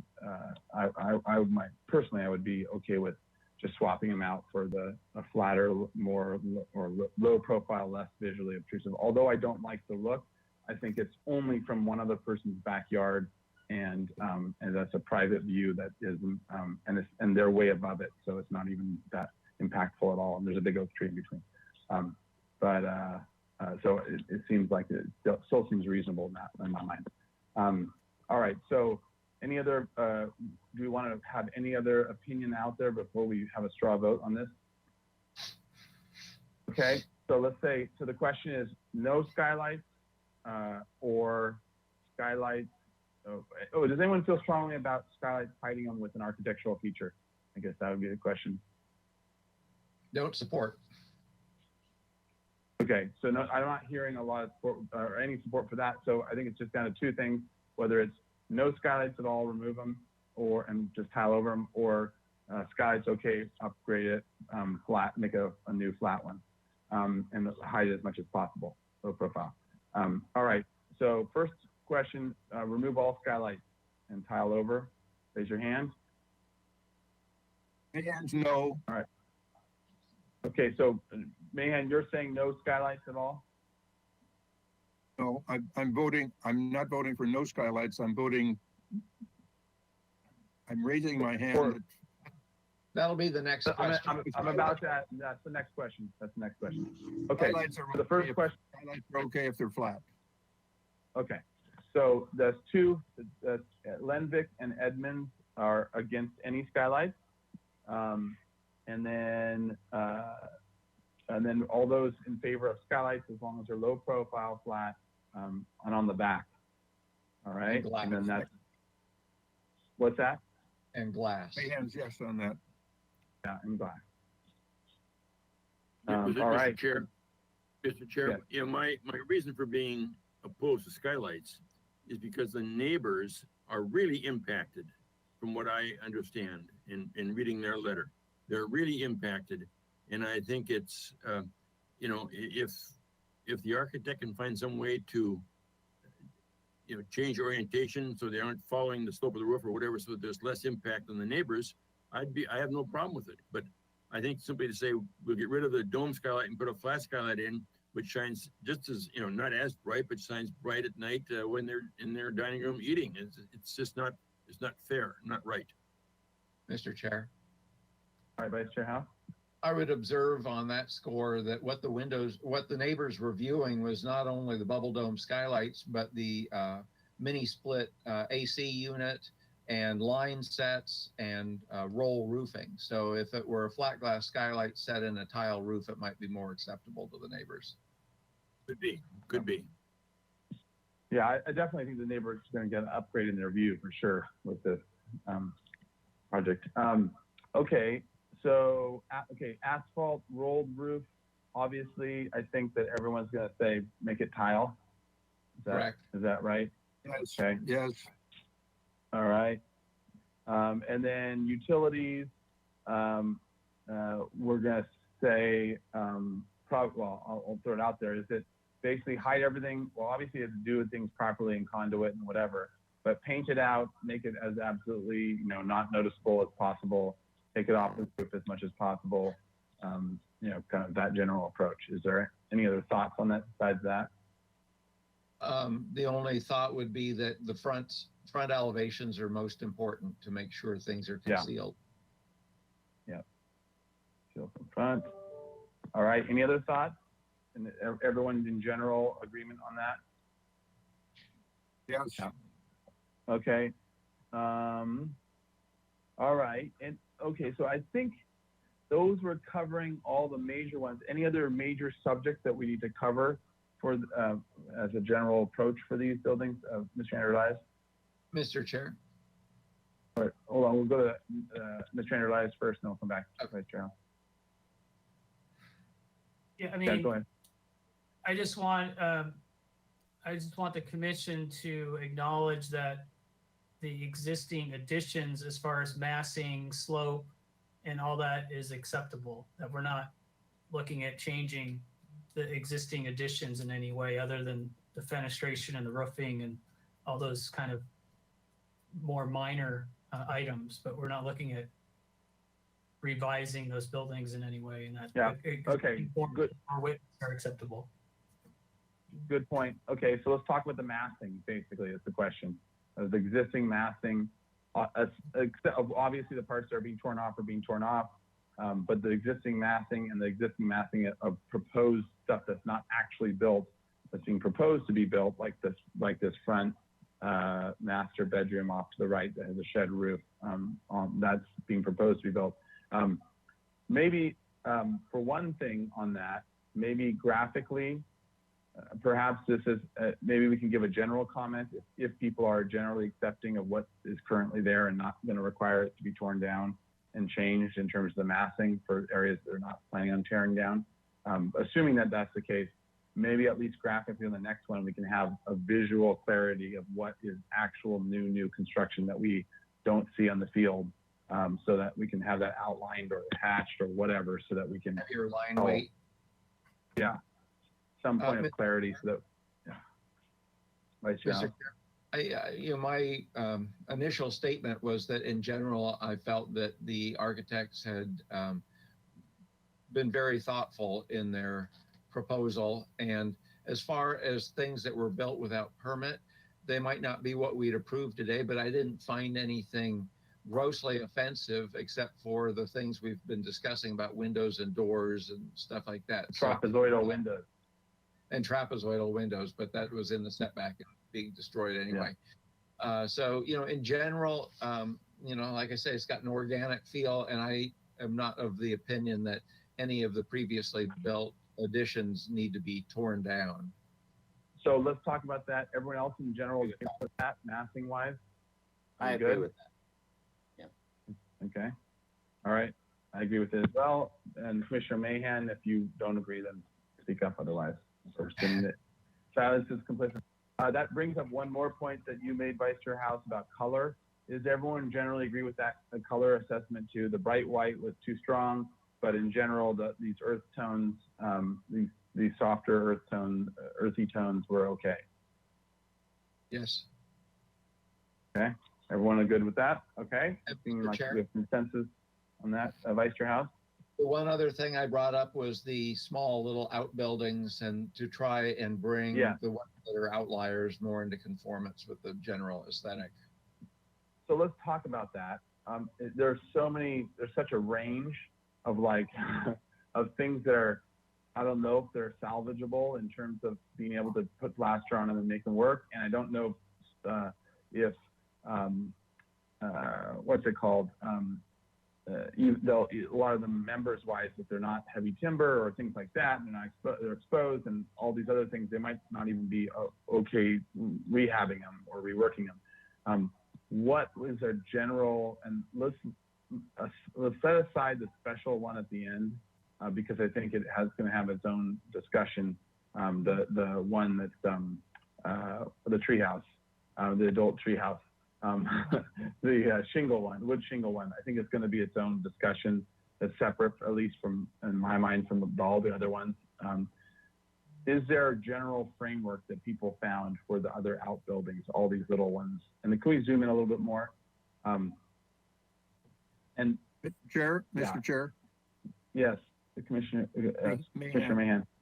I find the accessory buildings, generally speaking, to degrade the houses, to degrade the historic resource, and the way that they're scattered around, and all different kinds of architecture, I think is very unfortunate for the site, and for this line of houses, which I agree with Commissioner House.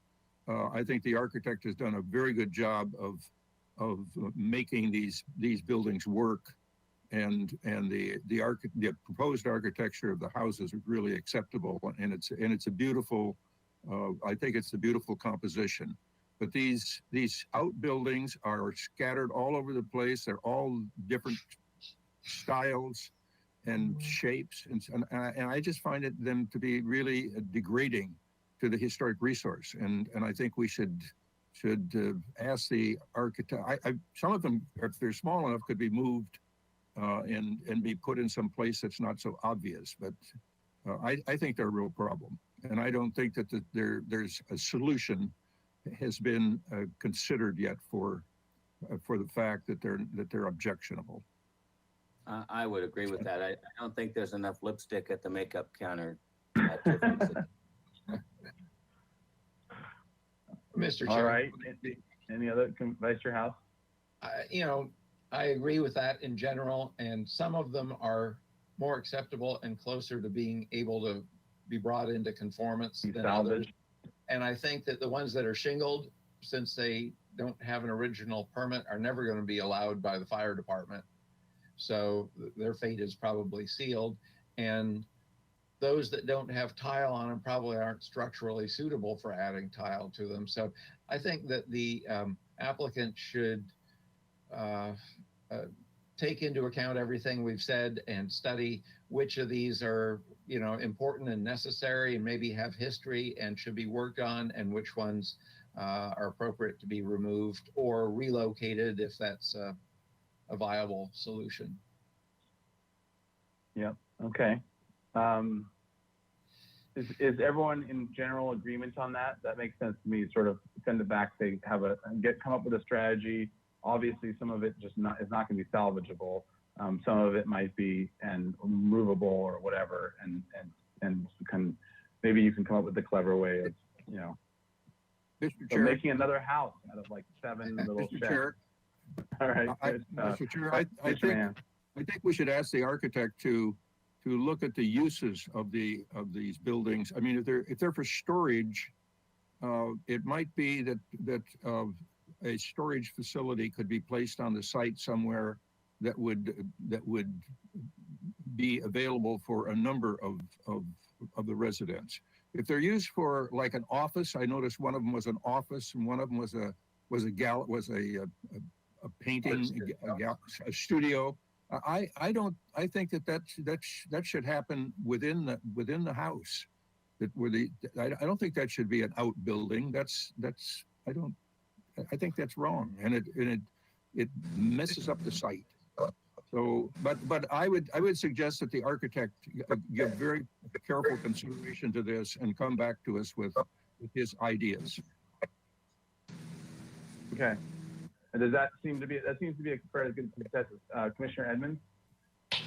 I agree with most of that. I think when I originally visited the property before our last meeting, I was thrown off because as you're driving into the property, the houses are to your right, and some of these outbuildings are in front of the houses, whereas maybe in another neighborhood, they'd be in the backyard.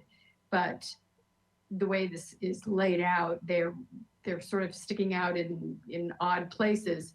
If they were brought in, especially art studio was maybe the same color as the rest of the houses, I wouldn't have been so taken aback. But maybe it's possible to move some of these to the other side of the driveway where there's, kind of where we parked or even a little bit set back, so that when you're driving in and you see the houses, off to the right, you don't have these outbuildings in the way of your line of sight. Just a thought.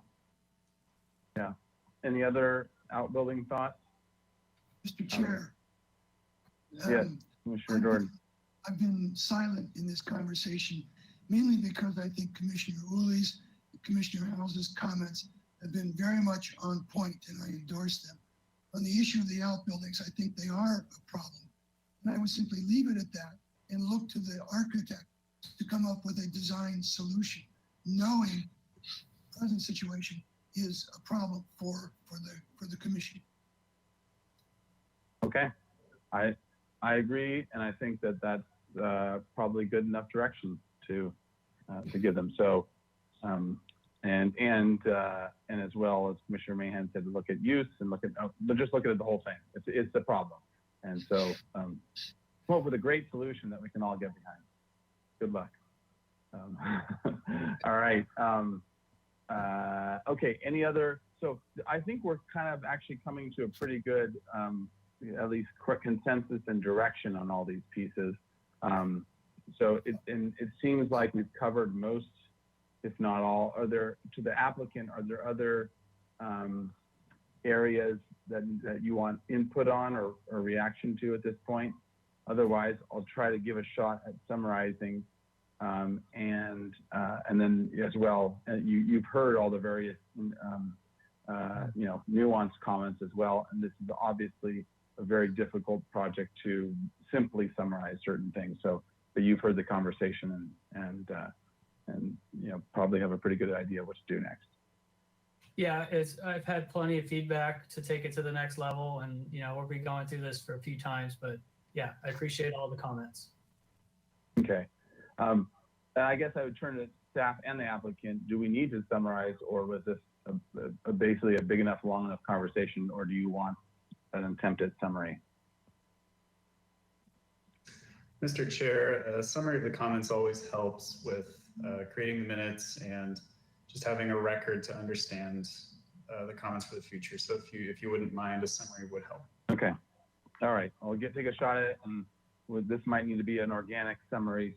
So feel free to jump in, other commissioners, to help add to this as we go along. Because yeah. All right. So to begin with, in general, we are thankful to the applicant for a thoughtful proposal and on a very difficult project, and also, as we have discussed, very important, charming, and unique property. So as general strategies, we'll start with massing. In general, we find that the massing as proposed of removal of portions that are over boundary lines, et cetera, or not boundary lines, but easement lines, et cetera, and the new massing proposed that is not existing, as well as the massing that is existing but was not permitted, is generally acceptable. We want to see the next level of drawings showing in some visual form, both in plan and elevations, the difference of the existing structures versus the new proposed structures that have not yet been built. Let's see, as a color strategy, we think that earth tones of soft earth tone colors to unify all the structures is important, and especially not the stark white. For the doors and windows, it's a majority feel that leaving the steel windows or leaving and or using the existing steel windows and reworking them so that you can keep the existing steel is preferable, and highly recommended, and to look at ways in which you might be able to do that for the existing historic steel windows.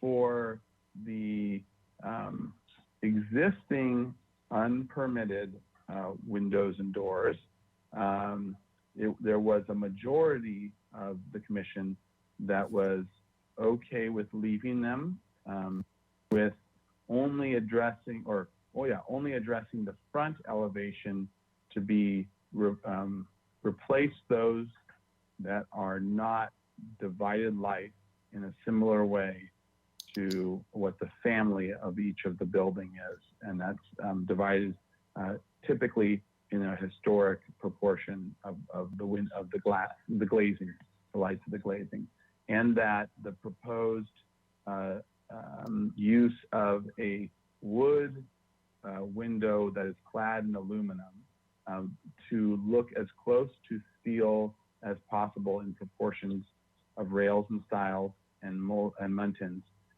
is acceptable with the details to be seen, with the exact manufacturing detail to be seen. But that general approach is acceptable for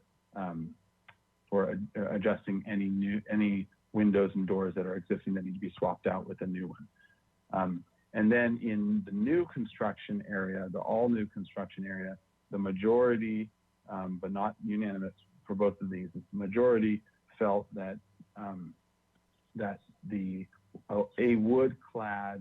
wood window, but wood aluminum clad window with proportions as close to steel as possible would be acceptable, and with manufacturer and detail to follow. For then I'll go down the other list of pieces. For the utilities in general, to conceal as much as possible, to remove from the roof as much as possible, and to not have on the front at all if possible utilities, but to put everything to the sides and back, and to hide it and paint it out as much as possible is the right strategy. For the roof, the asphalt rolled roof to be replaced with new tile roof to match existing, and to new mission tile to match existing. For skylights, the majority, but not unanimous, felt that replacing the dome skylights with new skylights that are as low profile as possible, and was acceptable on the back side, low profile and on the back side. The details such as gutters, we didn't really talk about, but I'm assuming that details such as that will be as much as possible, and when being made new, to match the original. Although, were there gutters on the original? No. I guess we haven't talked. Was it half round? There was no gutters. No gutters? Okay, so maybe we'll just say half round. Is everyone okay with the default of half round copper, or do we want to do a painted, or what? What's the? I can't remember what is existing currently on most of them or some of them. I would say copper, painted, or bonderized would all be acceptable to me. Half round. Okay, so half round, copper, paint. Oh, and actually we'll say to match whatever is existing on that particular house. How about that? But half round, but either painted or copper or whatever to bonderize to match what's existing. if there is an existing, so at least to keep it in the family. As That's Steve, fine. It's a minor detail. Commissioner House. Okay, Vice Chair House. All right. It's a- That's true. Let's see.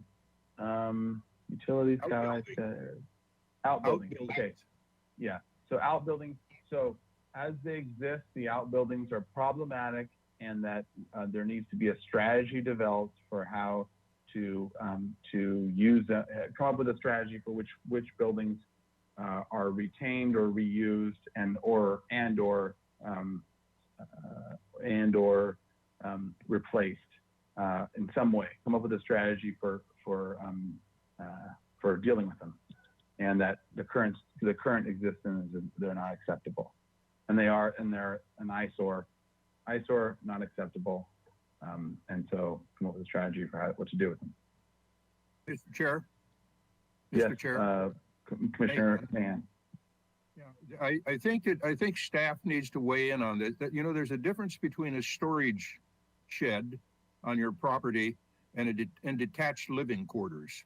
An office, I believe, would be considered a detached living quarters or a gallery, a studio, and staff needs to weigh in on this. There's some limits on area and so on and so forth. I'm not familiar with what they are, but it's a difference between a storage building and detached living quarters. So, Commissioner Mahan, perhaps we just give direction to work with staff on potential solutions, and that way, I think that you know, a detached storage unit probably is okay if it's located in an appropriate place. I think detached living quarters are much that's much more problematic to me. Why not put it on the house, and why detach it? I don't understand why it would be detached. If you want to have a studio, why not have a studio on off of the house? And so the architect could fit it into the massing some way. I don't know. It's a problem that I think needs to be addressed. I think we've at least identified enough. I hear what you're saying, but I also think there's going to be a lot of complexities to it and the different use types and what may or may not. But I hear what you're saying. What you're saying is, if it is currently an artist studio or something like that, that's much heavier use, perhaps we could be more lenient about being supportive of adding that square footage to the house, to the back of the house, or whatever in some way if it's possible, or to making it storage off the side or something like that. So it seems like you're basically saying there might be some other ways of doing this. Look at it holistically over the whole site and see what you can come up with that might be supportable for us, but also might be the use side of things might be more appropriate as an attached to the house. Is that right? Correct. Okay. So, Mr. Chair. Yes. I just wanted to clarify. I understand that we need to study that and come back with a strategy. I do want to just clarify that staff has indicated that the number of buildings, their total square footage, and the uses that exist are all acceptable from a code standpoint. But we understand what you're saying from an aesthetic standpoint. I just wanted to clarify. Thank you. Yes. Okay. Sounds good. So yeah, it's an aesthetic question of how to get it and whether you use a variety of strategies to get to there. All right. So, but the basic overall is as it is now. It looks like an awful lot of clutter in your front yard. So that's a simplified version of it. Is that your summary? Yeah, that's my summary. Get rid of the clutter in your front yard. All right. So any other comments that want to be added to this before we move on? I'll move the item to be continued with the comments and summary you provided. Second. I'll second it. Motion by Uli, second by Vice Chair House. Sorry, Commissioner Mahan, you got in there first. All right. And Mr. Shelton, we're almost there. I tried to move it along. Okay. So with that, any other discussion? All right. Let's have a roll call vote. All right, thank you, commissioners. I'll go ahead and start with Commissioner Jordan, Yes. Vice Chair House, Yes. Commissioner Edmonds, Yes. Commissioner Lenvick, Yes. Commissioner Mahan, Yes. Commissioner Uli, Yes. and Chair Grumbine. Aye. All right, thank you. The motion carries. All right. Thank you very much for Thank you. everything, and we will move on. Do we want to take a 5-minute quick recess, or is everyone ready to power through? I know, Let's take a break. Commissioner Jordan, you got to leave at 5:30. So is everyone okay with powering through, or do we just take a little break? I'm okay with it. Okay. Anyone else speak now? Otherwise, we'll Go ahead, power keep through. going. Okay. I'm gonna All just right, turn my item- camera off for a minute, but I'll be listening. Sure. Okay, sounds good. So, all right, on to item 7, 700 State Street, continued item concept review. Proposal for a tenant improvement of existing 2,150 square foot restaurant space within the existing 5,865 square foot building to accommodate a new restaurant. The project includes alterations to the south and west elevations, new entry archways, and a new window along the south elevation. The roof over the existing covered patio will be removed to accommodate the installation of a palm tree. ADA ramp improvements are underway under a separate permit. This is for concept review. No final appealable action will be taken at this hearing. Project was last reviewed April 28th, 2021. All right, welcome. And then for the summary of the comments, the motion was continue indefinitely with the following comments. The commission supports the approach of the opening of the corner courtyard with the palm and agave. The general approach to that corner in terms of patio space and raised patio space is supportable. The approach to the back wall and existing and/or proposed plantings should be adjusted to hide the back parking and utility area as much as possible with plantings. Consider raising the wall and/or combining with the planting to screen the back areas. 3, the main element is not supportable by the commission was the corner arches. They are not acceptable to HLC guidelines in terms of color, playfulness, and compatibility with the block. Develop the corner elements with this in mind, specifically the blue and white arch, the finials, and the composition of the corner element, and the asymmetry of the parapet and wall above. Return with existing elevations and perspective views, especially with the corner element, to understand the proposed changes. There is concern about the care of geranium plantings, but the general design is acceptable. Motion by House, second by Jordan, 900, the motion carries. All right. And then staff, do we have any comments before we go into the presentation? Thank you, Mr. Chair. Just briefly, this is here for its second concept review. The project has not yet been deemed complete for approval eligibility yet. The architect just made some revisions since last time you saw it, and that's why it's here. No additional comments. Thank you. All right, thank you. So, hello, welcome, Mr. Shelton. And as usual, you have the 15-minute timer here, but who knows, you might not need all that time. All right. Good evening. Can you hear me? Yes, loud and clear. Great. All right. I came back here to once again concept review. Really want to take a look at the openings so we can get go on with our tenant improvement work. Really focus on the openings. I think some of the detailing we'll still have issues about, but we're looking at the general idea of this open restaurant.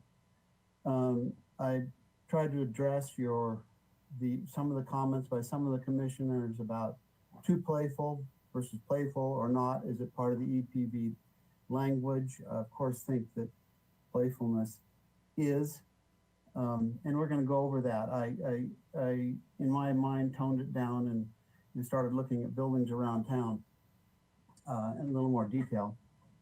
But I still want to celebrate this corner, and not as a huge celebration, just as this is as State Street just starts to go up here, leaving Lower State. That this area has suffered with Macy's across the street, with Johnny's Market across the street. So we just like to celebrate the parts of the EPV in this building. It's not a theater, but it is a restaurant. You know, it's not a closed store. So and if you start looking at Spanish architecture, they do have different emphasis. So let's start with this plan. First thing we did was revise the arches. There was discussion about, and we're going to march through all the plans here and get to the elevations. But there was discussions about the asymmetry versus the symmetry and the openness of this corner. We did think about removing the whole corner, but the building owners, getting rid of the building isn't probably the best way to do this. So you'll see, first of all, the two arches, it's opened up even more now. But the arches are more traditional now, and you'll see that in the details. But I know Bill Mahan had some issues about that corner, how it came together. We're going to address all that. And when we get to the elevations, you'll see how those details, which will even, of course, go farther and farther into refinement, start to, I guess, more traditionalize this arch. You'll see a couple different ways the arches are developed here. We just want to see that the arch will work and move forward. There are ellipses, and ellipses are all over town, you know, especially like at the Arlington or at the El Paseo or at the, you name it, the courthouse, of course. We reviewed this arch, how it sticks out 4 inches onto the sidewalk with Public Works. They're fine with that. The existing building also sticks out. We revised the kitchen windows here from the last. You'll see the 3 windows in the kitchen. They're up high. There's all sorts of equipment moving back and forth there, but there is no room for a window in there except if it's up above 8 feet. Ceilings are 12 feet. So you'll see those on the elevation. You'll see the added bike rack enclosure up in the top of the parking area. We're required to have 4 secured covered bicycle spots, and we do not have room for it in our lease space inside.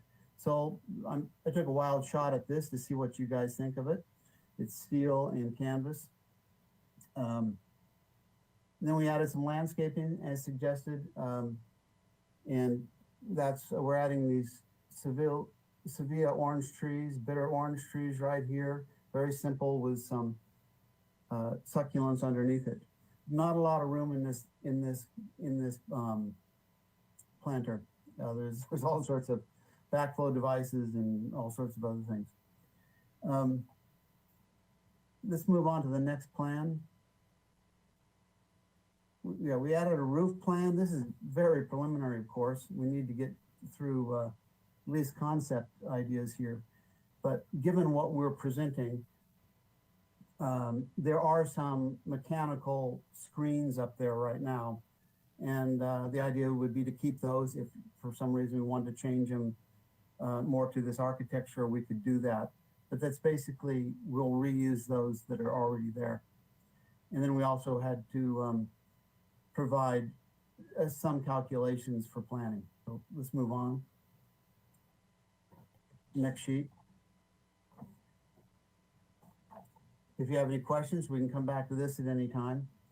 But we did add the original, the sketches of the building that's there, and we also dashed it in over the black and white elevation, so you'll be able to look at that.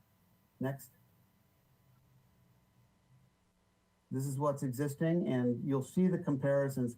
We did change the parapet walls to generally match these parapet walls in some way, and we're dividing the building. I'll show you when we get to it, but this is what's existing. Next. Okay, here's our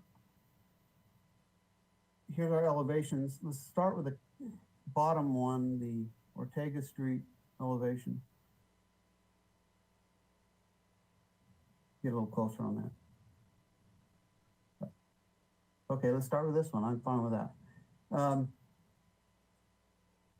here there was issues about, I ran the arches all the way out.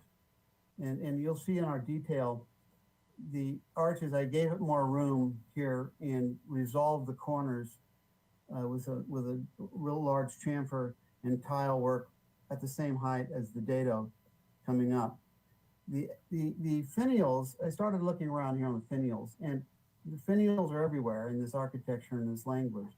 Arlington, of course, has acorns, and it's got some melting ellipses, kind of sandcastle finials on the front part. The big acorns are on the tower and other locations.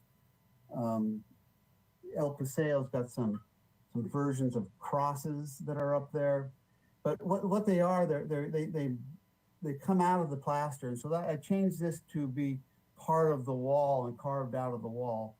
I added these softened and these over whitewashed buttresses that hold them up, so the walls just go up and turn into these finials, which are eggs, which are typical throughout this language. Usually acorns, eggs, flames, some urn of some kind, and celebrating that roof, how it meets the sky is critical, especially on this corner building. This tile that I'm showing here is like a 1-inch tile, maybe. I disagree with the blue is not acceptable with the EPV in southern Spain at all. So I'm sticking with that, but that is not critical to this design. It could be a number of things. But this is the ellipse, and we're showing it this way, and I'll show it with I'll show it in another way with the voussoir that I've done before on another drawing. So giving you an idea of, that's more of a finish to me. It could even be white. Let's go to the next elevation. So here it is, and this, I apologize for this yellow. I have the hardest time scanning yellow. I think everybody does. But this dado, I'll start with the dado, and that's the yellow, and I've been showing you pictures of southern Spain, when really it's just right up here on the Arlington Theater. They used it everywhere. So it's the same color. They stole it the same place I was stealing it. So that's what that's supposed to be, more of a yellow. Once again, now this is a symmetrical elliptical arch that it seemed like the asymmetry was bothering a few people. This building is I added some eggs. I added a smaller one to separate the dining area. We have the patio, we have the dining, and then the kitchen, the back of the house. And then I added one, finally, I was wondering why it wasn't working out, at the back of the kitchen. And so it frames the building. And even as you're coming down Ortega Street from the east, coming into it, it makes it more one solid building. Here you can see the upper windows in the kitchen. That's so we can have the equipment in the kitchen. The bathrooms have been moving around due to occupancy issues. And so there's some windows sitting over there now. Let's go to the back elevation. Yeah, I somehow sent the wrong one. Trees aren't colored here, but it's not trying to do much with this. It's just turning the corner till it hits the 7-Eleven. But you can kind of see what we're doing here. It sort of frames, it finishes the building on this end. There's that orange tree right there. Let's go down to one of those little cross sections. I got 4 minutes left. That's similar to what you saw before. I redrew all these, so it's not exactly the same, but it's basically the same. How we're going to open up the patio. Go to the other one quickly in the middle. That's what you would see as you look through the arch to the restaurant. Let's go to the next. Oh, by the way, this has more details on it. If you want to look at heights, if you can, and you can see dotted in there the old restaurant. Just a few things.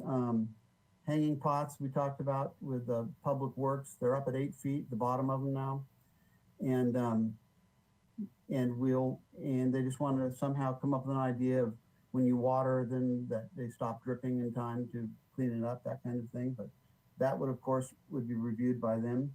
We'll get to the bike. We'll get to the detail sheet in a second. Why don't we go to the detail sheet now? You can go to I have a color one coming up, but that's just the black and white that Bill or somebody asked for. We can get back to the color one. Let's go to the details quickly. This just starts to show detail number one is bringing that wall back up into the finial and turning it into one piece of plaster. Let's go to that arch to the left. And this shows the arch is coming down, and then there's a corner, there's a square corner with a chamfer there. If you go up a little bit, you can see a cross section of the idea of that corner. Right. The pots haven't really changed. The parapet up above hasn't really changed. It's staying with what we had before. The lamp, you can start to see a tile detail there, some corners of the ellipse that I'm proposing is right there. Let's look at that bicycle rack, because the bicycle enclosure, this, I didn't want to have to build a whole new building for this. So it is it's ironwork, painted black. And it needs to be lockable for 4 spaces. And I'm showing a canvas roof. Right here is a black and gold canvas roof. Don't know how much we want to play this up, but play it down. But it is a requirement for one main parking requirement. Let's see.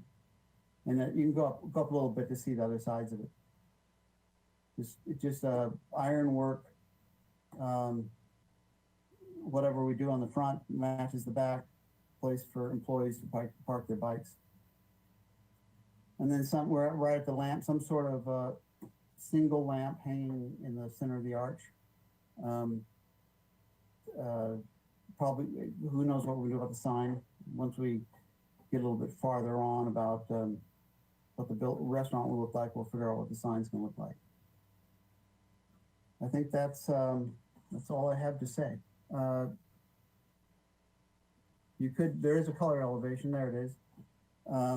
That shows, I think Bill wanted that, and we've got a model half cut out here.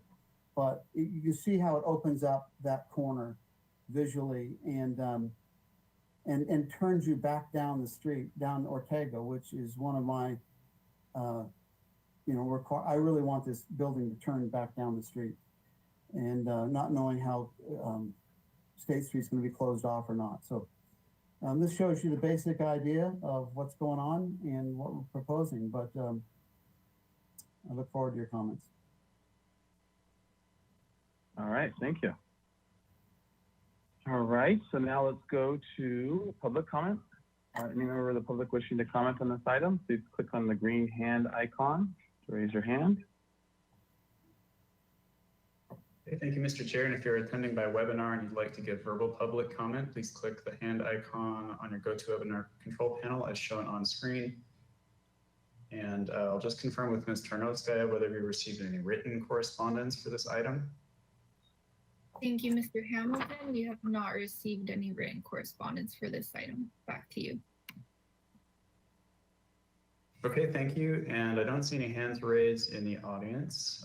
So back to you, Mr. Chair and the Commission. All right, thank you. All right, so why don't we dive in with some questions here? Who has some questions? Anyone for questions? I'll throw a question out. So regarding the finial, the egg finial, or the finials, did you have any specific, because it seems like you covered a lot of the things that we had asked you to. The egg finial seems to be someone that didn't change too much. There might have been a little bit of modification, but what were and you mentioned some, you said, but do you have any visual examples or any additional thoughts in terms of the less fun request, or whatever, however you want to translate it. But looking at those more formal finials or whatever it was that our discussion was, and any additional thoughts on that, because or any additional examples that you used or looked at, or do you have any visually to show us? No, I don't. I think I had them as separate pieces before. And after looking more at local finials, they're more part of the wall. So it's just all plastered like they've been whitewashed over the years. So that's why this stuff is softened. If you look at Presidio, look at southern Spain, everything gets whitewashed over and over again, and it just turns into this softness. And that's appropriate for out here. All the architecture out here, historically, didn't have the great craftspeople. And that was great about it. They'd come over with ideas, and they would have unskilled people build these things. And that is part of the charm of the architecture of the colonies. So it's an egg. It's not a complicated thing. I mean, if I put a cross up like at El Paseo, people would go nuts. If I put up a urn, an egg is part of the language. It's unoffensive, and it emphasizes the corners here. This isn't a big philosophical thing. It's just meeting the sky. Okay. That definitely answers my question. Any other questions? Chair. Mahan, yes, Commissioner Mahan. What are the? Well, a couple of questions. There's an inconsistency in your drawings between your perspective and your elevations. Your elevations show a lot of additional little finials over those windows. This doesn't show any; it just shows scuppers. And your elevations show solid blue. I guess it's tile, and these show stripes. What are you proposing? They're both the same. If you want to go back to the color elevation, they're exactly the same. Let's go back and forth a little bit and see the. Blow it up right there.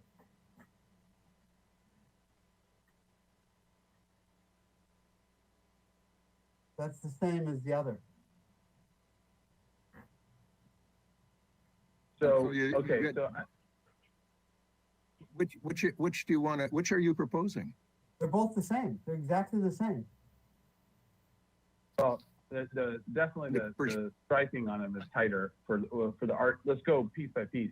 Art here, the striping is tighter, but you're saying it's the same thing in terms of blue tile versus white tile. But this is a tight stripe, and then you're saying. You're talking about the arch. I thought Bill was talking about the parapet. He was talking about a couple different things. I'm talking about both the arch and the parapet. The parapet's exactly the same. Parapet is exactly the same in both drawings. Arch, I mentioned at the beginning, is I wanted to show you different ways of approaching that arch, right? Instead of just showing you one, I just showing you that the shape is what we're looking at and the openness, and there's other ways to finish that arch off. I didn't want the actual finish to keep shutting things down. Is the blue, is that supposed to be tile? Is that tile? That's tile on this one, yes. On both of them. And is the soffit of the arch also tiled? The soffit? The soffit, yeah, the underside. The introduction. Yes. Yeah, of the arch, yes, and it turns the corner. It returns again about, well, I haven't decided, maybe 6 inches or something. And you can see that in the perspective, I think. After this row of scuppers here, you have a finial. Yeah, a smaller. I see. Okay, I see it. Okay, I see it's down there now. So one has blue and white very thin, and then the other one has more of a striped. Which do you prefer? Well, first of all, they're all going to be thin. So when you do these tiles, it's all going to be very thin, like a calculus test here, and whether we continue to with the the voussoir pieces. I think it's exciting to look at both of them. I mean, I would like to study both ideas. It's the same arch, it's and the same tile. It's whether it's broken up into pieces or it's just one continuous arch. As long as it has some texture that is touchable.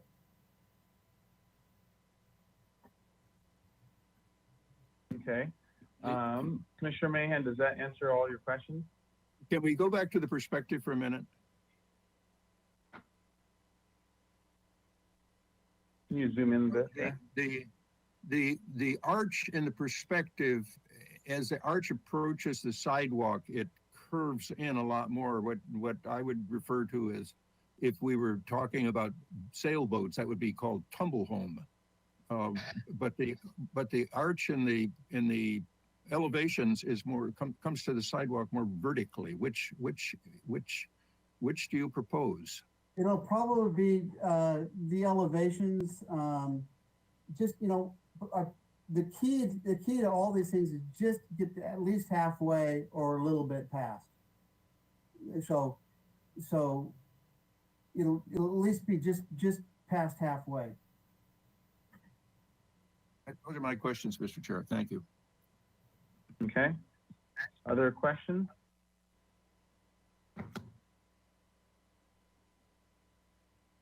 All right. If there's no other questions, let's go into comments. And we're being mindful, Commissioner Jordan, I know you have a 5:30 stop, so let's at least make sure that you get comments in by then, but hopefully it'll be more succinct than that. So You go first. I am, Mr. Chair, I will go first. I am pleased with what we're seeing here. I'm less concerned about which of the arches, because I'm also understanding that this is still a little bit in development, but I'm very encouraged by the direction that it's going. Okay.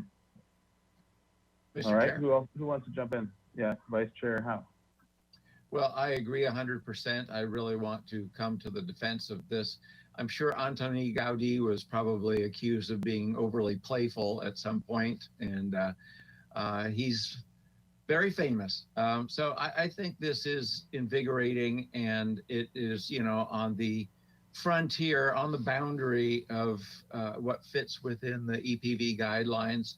But I think the elements of the vocabulary are there, and they're just a very exuberant expression of them. And, this architect has built a lot of buildings around town. Some of them may be a little over the top, but I think others have been very refined and sophisticated and wonderful expressions of his art. So I'm 100% in support of this. Okay. Who else wants to jump in? Commissioner Mahan, did you want to? I'm troubled by it because I agree with the Commissioner House that Mr. Shelton has done some very beautiful and exotic buildings around town, and I always enjoy seeing them. This, in my estimation, departs a little too much for EPV guidelines, and it's troublesome to me because once we accept it here, it may grow, and if we could give Mr. Shelton a special license to do this and nobody else, then that would be wonderful. But the problem is we can't. And Spanish colonial revival architecture really is based on Roman architecture, which is much more geometric and much more controlled and disciplined. And this is very organic, and it's you know, the finials, just as an example, are eggs, as opposed to, if you look at the finials on the Arlington Theater, they're very beautiful, but they're very base-like and they're very geometric. And I'm troubled by this as being over the edge. It is very creative and it is beautiful, which makes it difficult for me. But is it you know, does it meet the guidelines?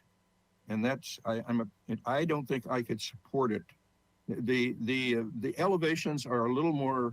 Let's go back to the elevations for a minute.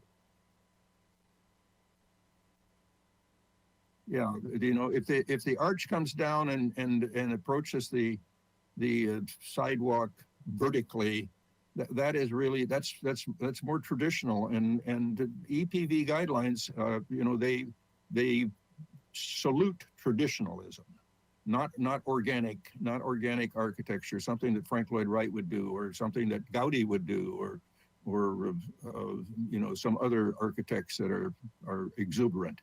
But I think that I agree that we want to open up the corner, and I agree with the general design. I think that the devil is in the details, and we need to have those be close to our guidelines, or down the line we're going to get into trouble. So those are my comments. Thank you. Okay. Anyone else want to add comments? I will comment. All right, Commissioner Lendick. I tend to agree with Bill on Commissioner Mahan. With Mr. Mahan on a majority of this. I think that if the arch can land on the sidewalk vertical or near vertical, it'll be a much more acceptable arch than what we see in the perspective rendering. I also think that the majority of the blue pattern with the white grout or whatever, white tile in the arch is better than the big segments of color we see in the rendering. I have no problem with the egg finial. What concerns me is how we get up to supporting that egg finial, and I think that the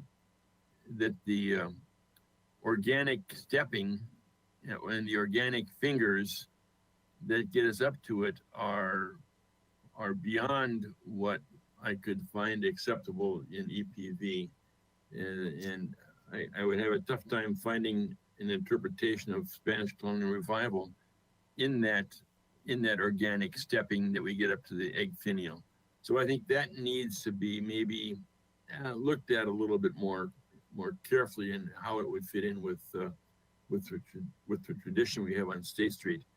The other thing I find a little bit unnecessary is the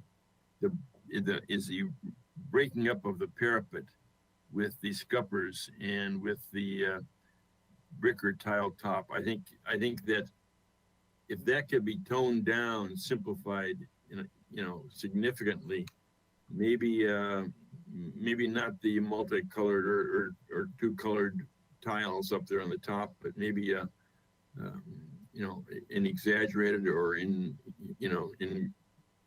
informed parapet cap of some kind would be a better solution there. I think that the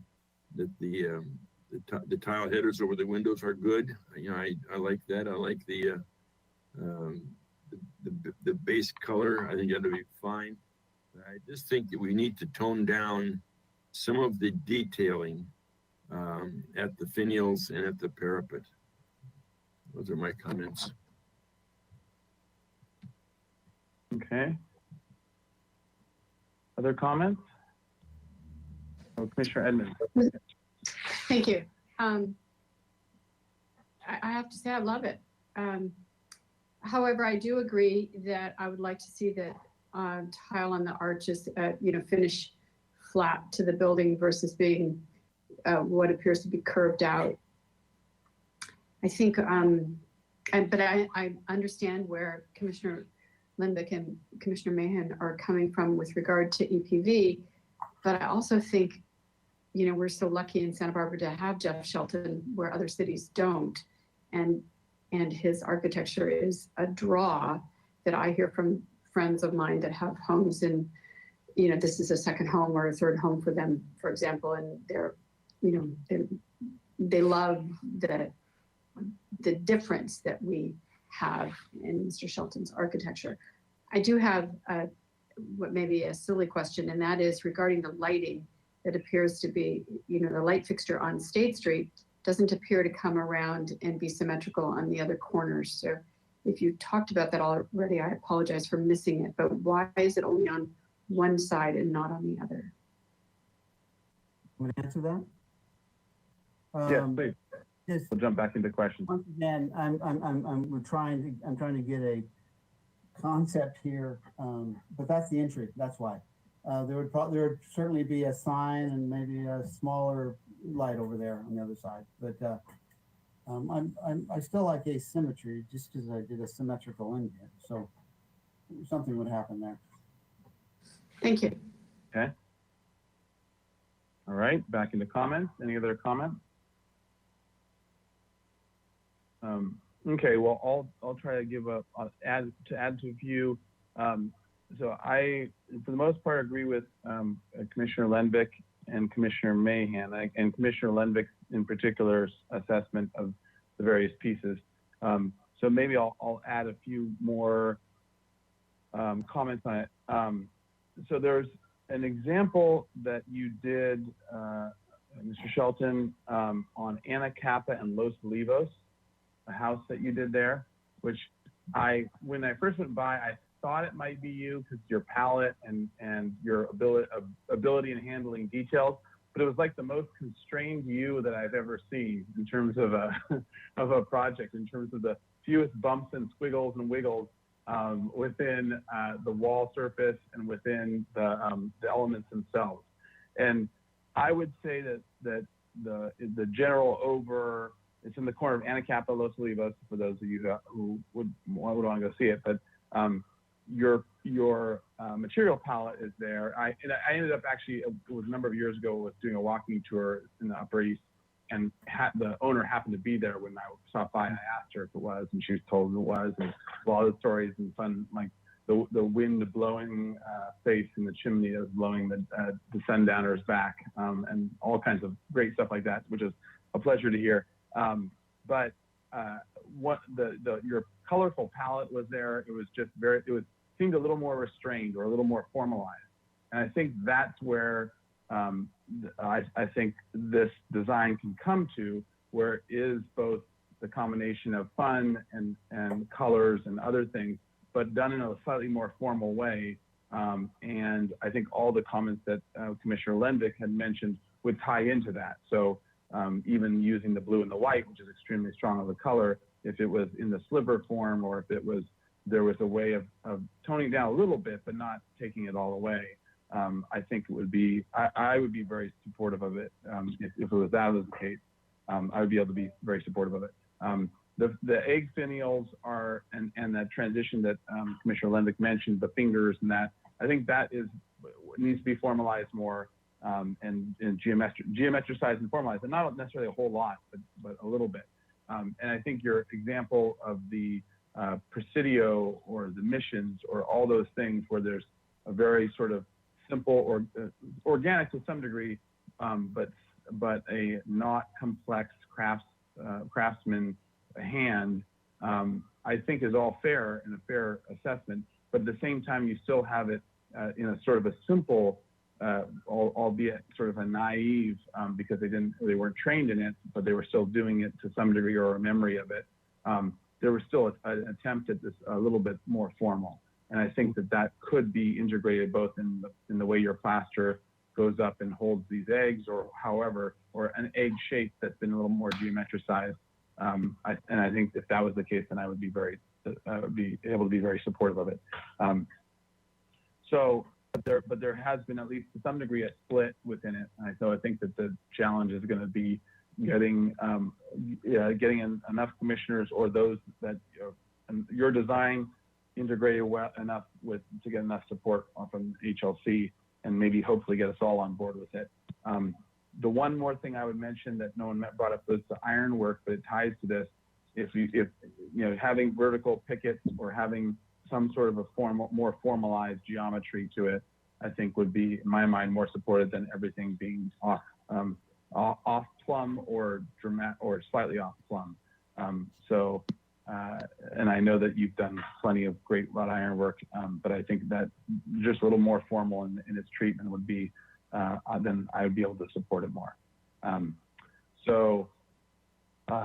Anyone else would like to add any comments before I try to summarize? And I'll try to summarize the split as well. Oh, and the yellow, for one thing, for this, from my point of view, the rendering yellow the perspective yellow is much better and much more supportable in my point of view. And I think that if you had a photo of a similar color, that might be helpful around town, or something along the lines of what you're thinking of, so that doesn't, so that the scanning aspect of it isn't as much of a challenge for us to view, especially in this media form, because you can't just show us a sample in the room. So it would be much easier for us to see and be able to go see in person if we were afraid of the colors. Okay, so any other comments before I try to summarize? Okay, so at least a number, if not a majority, of the commission felt that it departs a little too much from the EPB guidelines in terms of being controlled or disciplined in its geometry. Well, actually, let's start with this first comment. First comment is, we very much appreciate the design overall. Overall, in general, it's a very supportable design and improvement to the restaurant and corner. And so that, for sure, that we're seeing this, and we're also, in general, seeing it go in the right direction. I know we use that term, but this is, I think, a definite improvement from the previous design. And I've heard it within the commissioners. It definitely seemed that those pieces that you were changing were changing in the right direction. So that's the first comment. So then of the ways of improving, it seems to depart from the EPB a little too much. It needs a little more control. It needs more control and discipline and geometry in general. And the particular features that seem to need more of that adjustment were the arches at the corners. At the corner is definitely improved from the previous design. However, the base of the arch needs to be more like the elevation, and be either vertical or near vertical as it connects to the ground, to the sidewalk.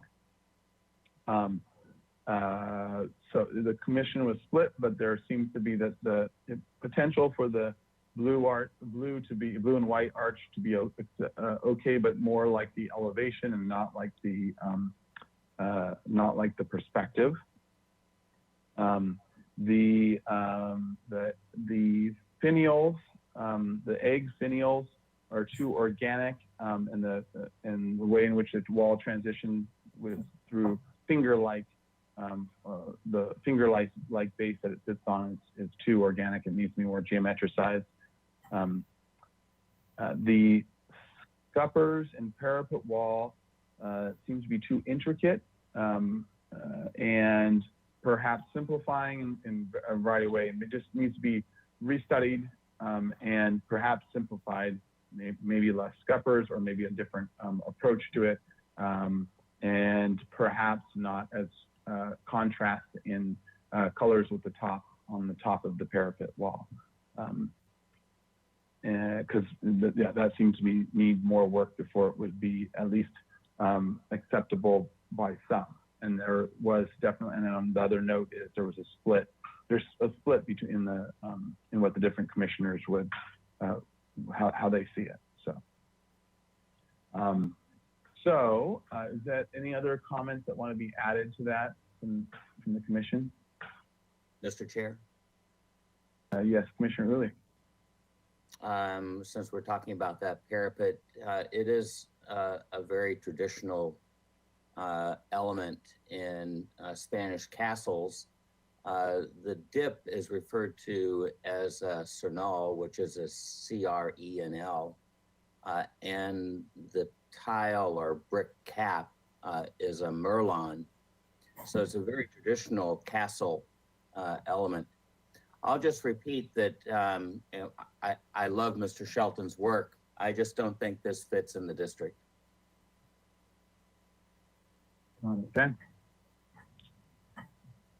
All right.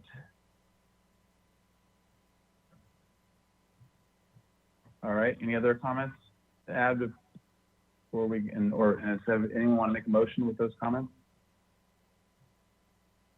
Here, I'll make a motion with those comments for a 2-week continuance. And to the applicant, actually, to clarify, does the 2-week continuance work for you?